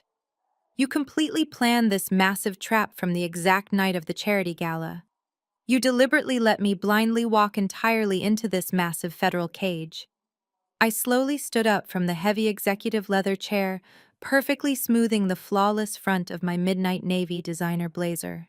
I looked directly into the completely hollow, shattered eyes of the man I had foolishly supported for 7 incredibly long years. "No, Julian," I replied, my voice perfectly steady, incredibly sharp, and entirely lethal. "I did not plan this from the night of the gala. I planned this from the exact moment you foolishly thought I was incredibly weak. You proudly thought you had completely successfully buried me. But you entirely forgot that I was a highly aggressive, deeply rooted seed." The lead federal agent firmly grabbed Julian by the shoulder, aggressively marching him toward the heavy steel doors. Julian stumbled awkwardly, entirely dragging his feet, his expensive, custom-tailored suit completely ruined and soaking wet from the shattered crystal pitcher. He was being roughly walked directly out of the massive glass building he proudly thought he was about to completely legally purchase. As the heavy steel doors of the boardroom clicked shut behind the arresting agents, the absolute silence in the room was deafening. I slowly walked over to the massive floor-to-ceiling glass windows, looking down at the bustling Atlanta streets far below. From this high vantage point, I could clearly see the black federal vehicles aggressively parked at odd angles directly in front of the main entrance of the building. My elite corporate public relations team had executed my strict orders with absolute flawless precision. They had anonymously tipped off every single major local news network, prominent financial blog, and elite society reporter in the state of Georgia. Down on the street level, a massive chaotic swarm of eager journalists, bright television camera crews, and aggressive paparazzi had already formed a tight, impenetrable barricade around the federal vehicles. The sharp, flashing lights of dozens of high-speed cameras aggressively strobed against the pristine glass facade of the building. I watched with profound, cold satisfaction as Julian was roughly marched through the revolving doors and thrust violently into the blinding, chaotic spotlight. This was the exact man who had just stood proudly on a brightly lit stage mere hours ago, arrogantly declaring himself an unstoppable self-made billionaire. Now he was desperately trying to hide his tear-stained, completely panicked face from the relentless flashing cameras, his wrists securely locked in heavy steel handcuffs behind his back. The aggressive reporters shouted rapid-fire questions, completely drowning out his pathetic whimpers.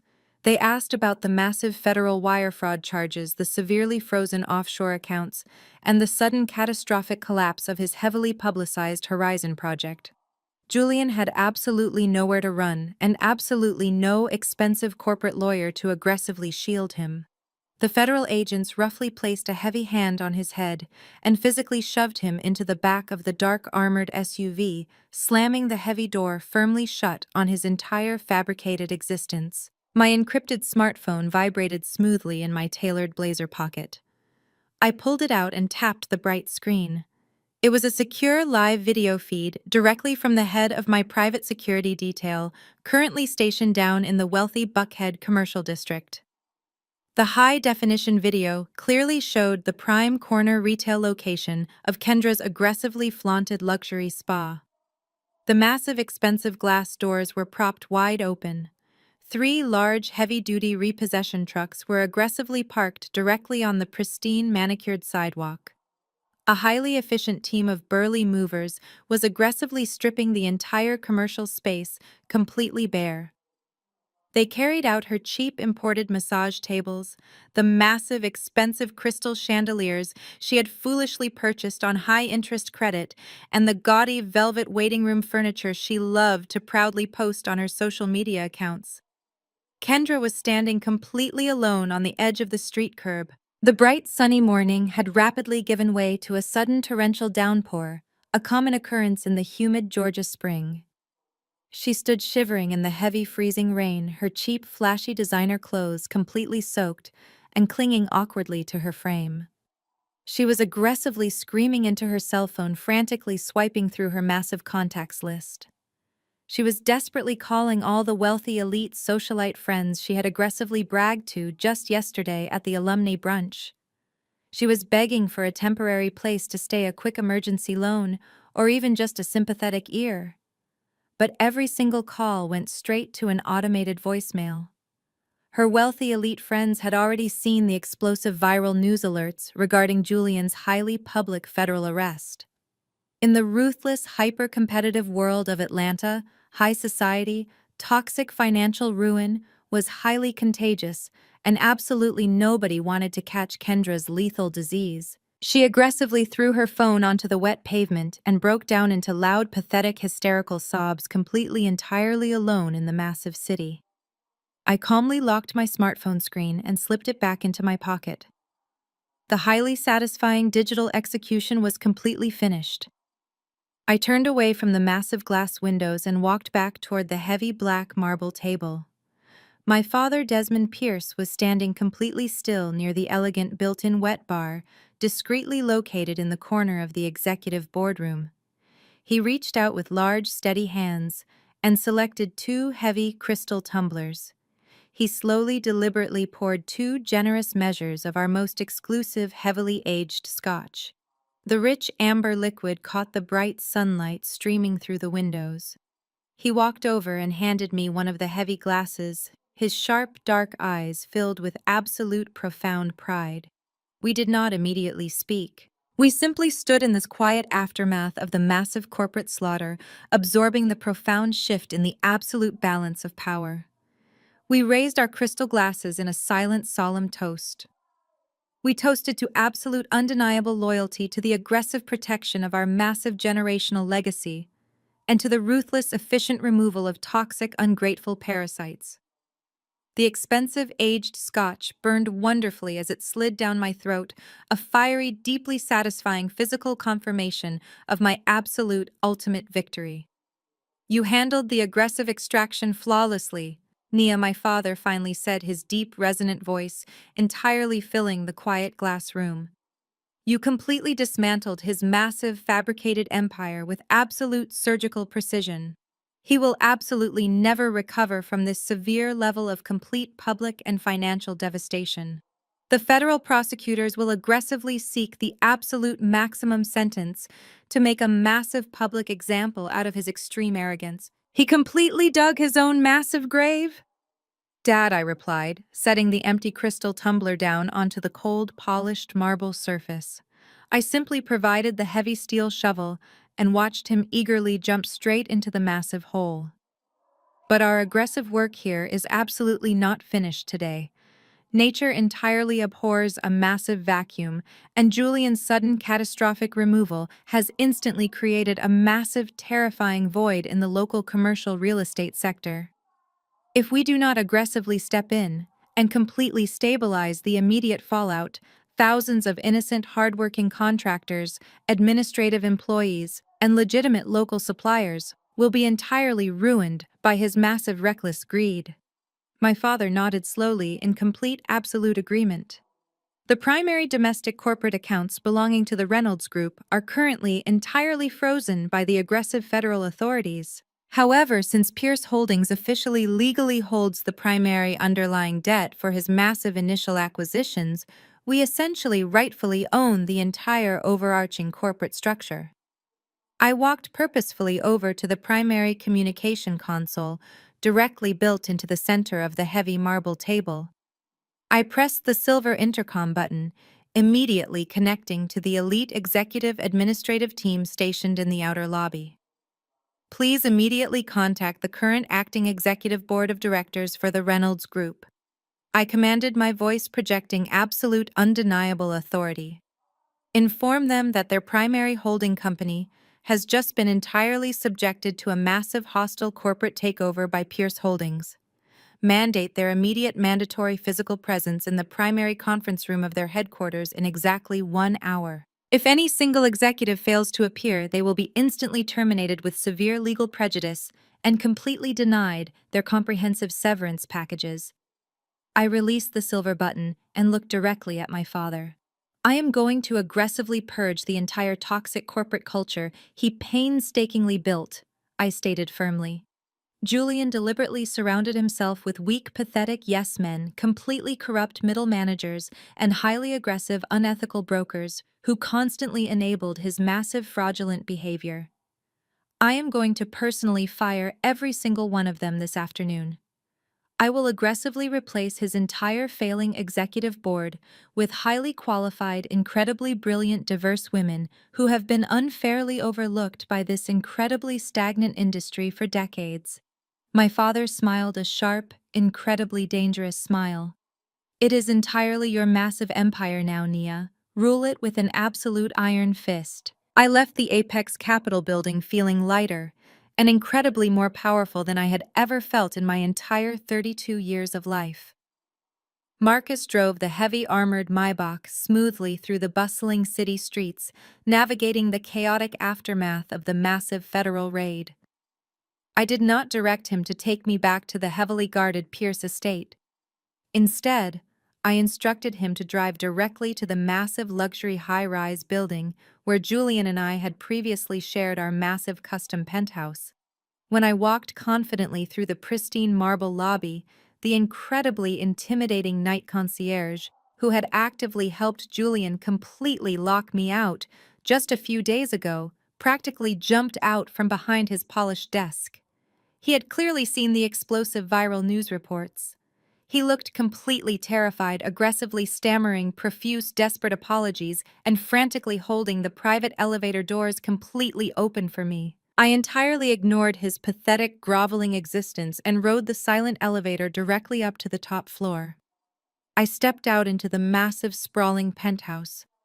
The expansive space was completely entirely dead and silent. Sasha had clearly frantically packed her massive designer bags and aggressively fled the absolute second she realized the massive offshore money was a complete total illusion. Drawers were violently pulled open, expensive clothes were aggressively discarded across the custom furniture, and her cheap, heavy perfumes still lingered aggressively in the stagnant air. My brand new encrypted smartphone buzzed aggressively in my tailored pocket. It was an urgent, high-priority message from the lead foreman currently managing the massive empty commercial dirt lot previously designated for the failed Horizon project. "We are completely ready for your absolute final orders, Ms. Pierce," the text message read.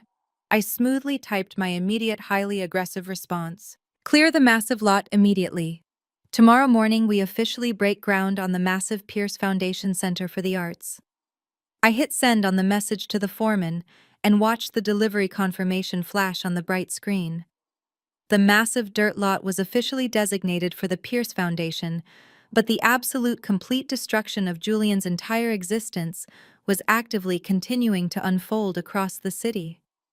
I walked slowly into the expansive living room of the penthouse and turned on the massive flat-screen television mounted against the pristine white wall. Every single major local news network and national financial broadcast was playing the exact same incredibly satisfying continuous video loop.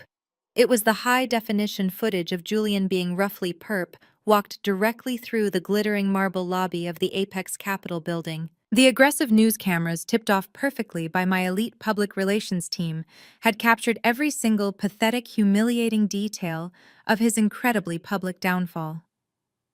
The broadcast showed him stumbling awkwardly in his expensive ruined suit, his wrists securely locked in heavy steel federal handcuffs, his face pale and entirely, completely terrified. The news anchors were absolutely ruthlessly tearing apart his carefully manufactured self-made billionaire image. They displayed massive, detailed graphics showing the complex, severe federal wire fraud charges, the first-degree institutional forgery, and the catastrophic immediate collapse of his heavily publicized Horizon project. Financial experts were openly mocking his incredibly reckless business decisions on live national television. The sheer, profound public humiliation was absolute. I watched the screen as the broadcast transitioned to live footage from the federal courthouse downtown. Julian had just been entirely denied bail. The federal judge accurately deemed him an extreme flight risk due to his massive offshore shell accounts, entirely unaware that those specific accounts were already completely frozen by my corporate subsidiary. Julian was officially remanded to severe federal custody, wearing a standard-issued bright orange jumpsuit, completely stripped of his expensive tailored suits and his massive, fragile ego. He was going to spend the next decade of his life entirely locked inside a tiny concrete federal cell, completely forgotten by the wealthy elite society he had desperately, ruthlessly tried to conquer. While Julian was aggressively trading his luxury penthouse for a cold federal prison cell, his incredibly toxic sister Kendra was actively experiencing her own absolute catastrophic freefall. My private security detail continued to meticulously monitor her pathetic, desperate movements. After being aggressively evicted and watching her entire luxury spa repossessed in the freezing torrential rain, Kendra had desperately attempted to secure a cheap temporary room at a low-end roadside motel on the absolute outskirts of Atlanta. The live security update on my encrypted tablet showed her standing aggressively at the dingy motel front desk, completely soaking wet and shivering violently. She was frantically shoving various maxed-out credit cards at the unbothered motel clerk. Every single card violently declined. The federal authorities had aggressively frozen all cross-collateralized domestic accounts, entirely tying her personal massive debts directly to Julian's severe corporate fraud. She had absolutely zero access to any liquid cash. Kendra aggressively pulled out her cell phone, desperately calling her so-called high society friends one absolute final time. The security feed captured her loud, hysterical screaming, echoing across the empty motel parking lot. Every single wealthy socialite she had arrogantly paraded around with had entirely completely blocked her number. They had aggressively scrubbed their social media profiles of any photographic connection to her, rapidly deleting her from their elite existence as if she were a highly contagious, lethal virus. She was left completely, entirely alone, standing on the cracked, wet pavement, clutching a cheap plastic bag containing her only remaining possessions. Her massive, unearned arrogance was entirely, completely, permanently extinguished. I turned off the massive television and walked out of the silent penthouse, heading directly for the waiting armored Maybach. It was officially time to execute the absolute final phase of the massive corporate takeover. Marcus drove me directly to the towering glass and steel headquarters of the Reynolds Group. The massive building which Julian had proudly, aggressively built, using the secret, massive financial backing of my father, was currently swarming with confused, terrified corporate employees. I completely bypassed the chaotic main lobby and took the private secure executive elevator directly to the top floor. My father, Desmond Pierce, was already waiting for me inside Julian's massive former corner office. The expansive room smelled heavily of spilled expensive whiskey and absolute sheer corporate panic. Desmond stood perfectly still by the massive floor-to-ceiling glass windows, looking directly down at the chaotic Atlanta streets below, where a few remaining police cruisers were still aggressively parked. He slowly turned away from the massive windows and walked over to the elegant built-in wet bar. He reached out with steady, powerful hands and poured two incredibly generous measures of our most exclusive, heavily aged scotch into heavy crystal tumblers. He walked over and handed me one of the glasses, his dark, sharp eyes gleaming with absolute, profound, fierce pride. We stood together in the absolute center of the massive Concord corporate headquarters. We raised our crystal glasses in a completely silent, highly solemn toast. We were toasting to the absolute aggressive protection of our massive generational family legacy, to the complete ruthless destruction of ungrateful parasitic frauds, and to the absolute undeniable power of holding the ultimate financial high ground.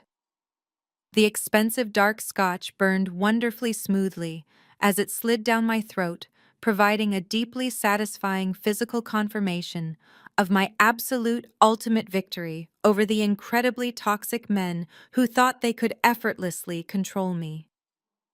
Now, my father said, his deep, resonant voice filling the expansive, quiet office. It is officially time to entirely, completely clean house. I set my empty crystal tumbler down on the heavy mahogany desk and pressed the silver intercom button. I commanded the heavily panicked executive administrative assistant to immediately send the entire acting board of directors directly into the primary boardroom. I walked smoothly into the massive adjacent conference room.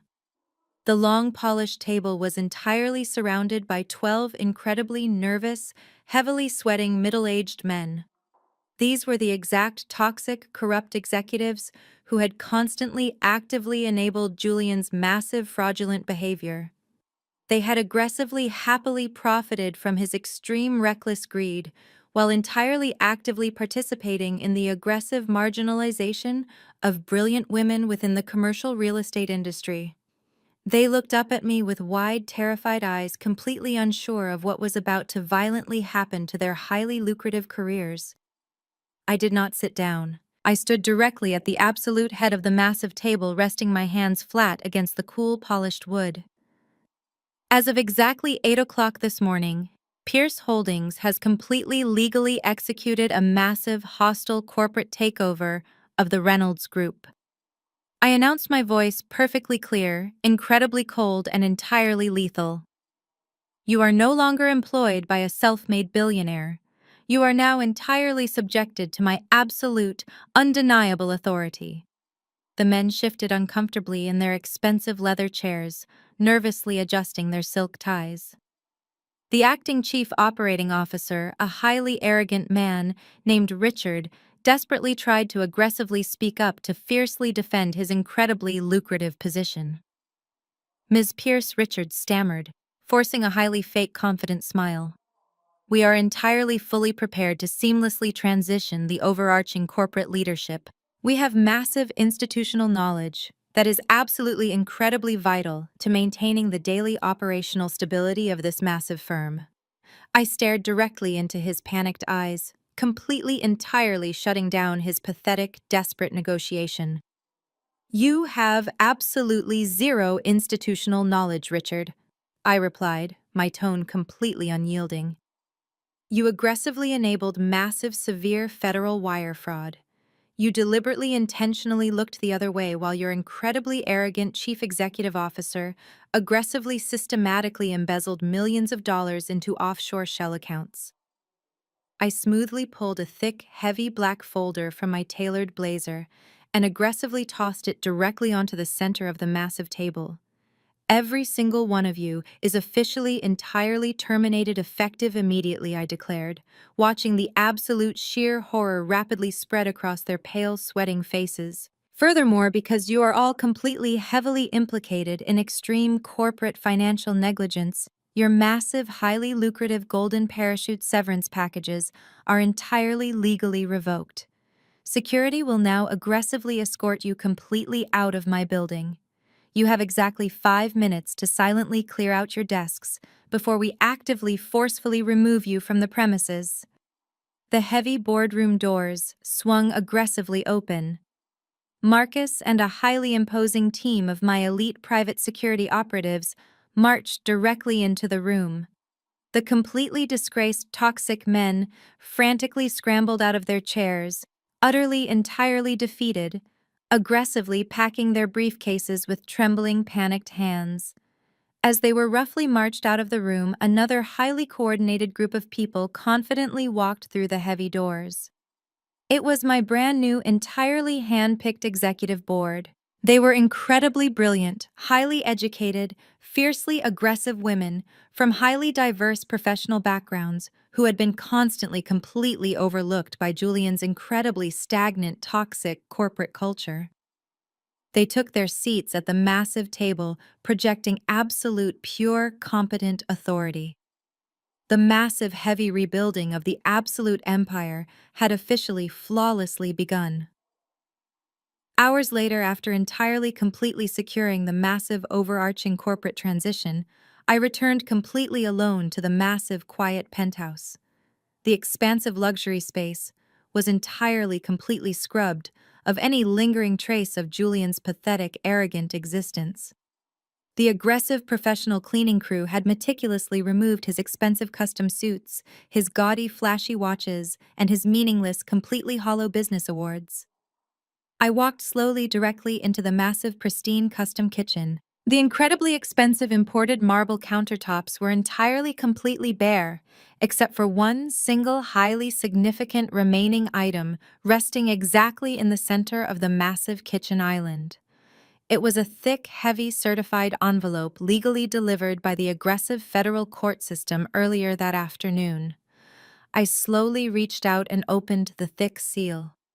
Inside was the absolute original, authentic physical copy of the finalized divorce decree, legally severing any remaining financial or personal connection I ever had to Julian Reynolds. He had completely signed it in a pathetic, desperate attempt to save his failing empire right before the massive federal raid. I smoothly retrieved a heavy, sleek silver butane lighter from the shallow kitchen drawer. I smoothly flicked the heavy metal cap open. The bright, intensely hot blue and orange flame aggressively hissed to life. I held the thick legal document directly over the massive stainless steel kitchen sink and gently touched the bright hot flame entirely to the very bottom corner of the heavy paper. The thick paper aggressively caught fire almost instantly.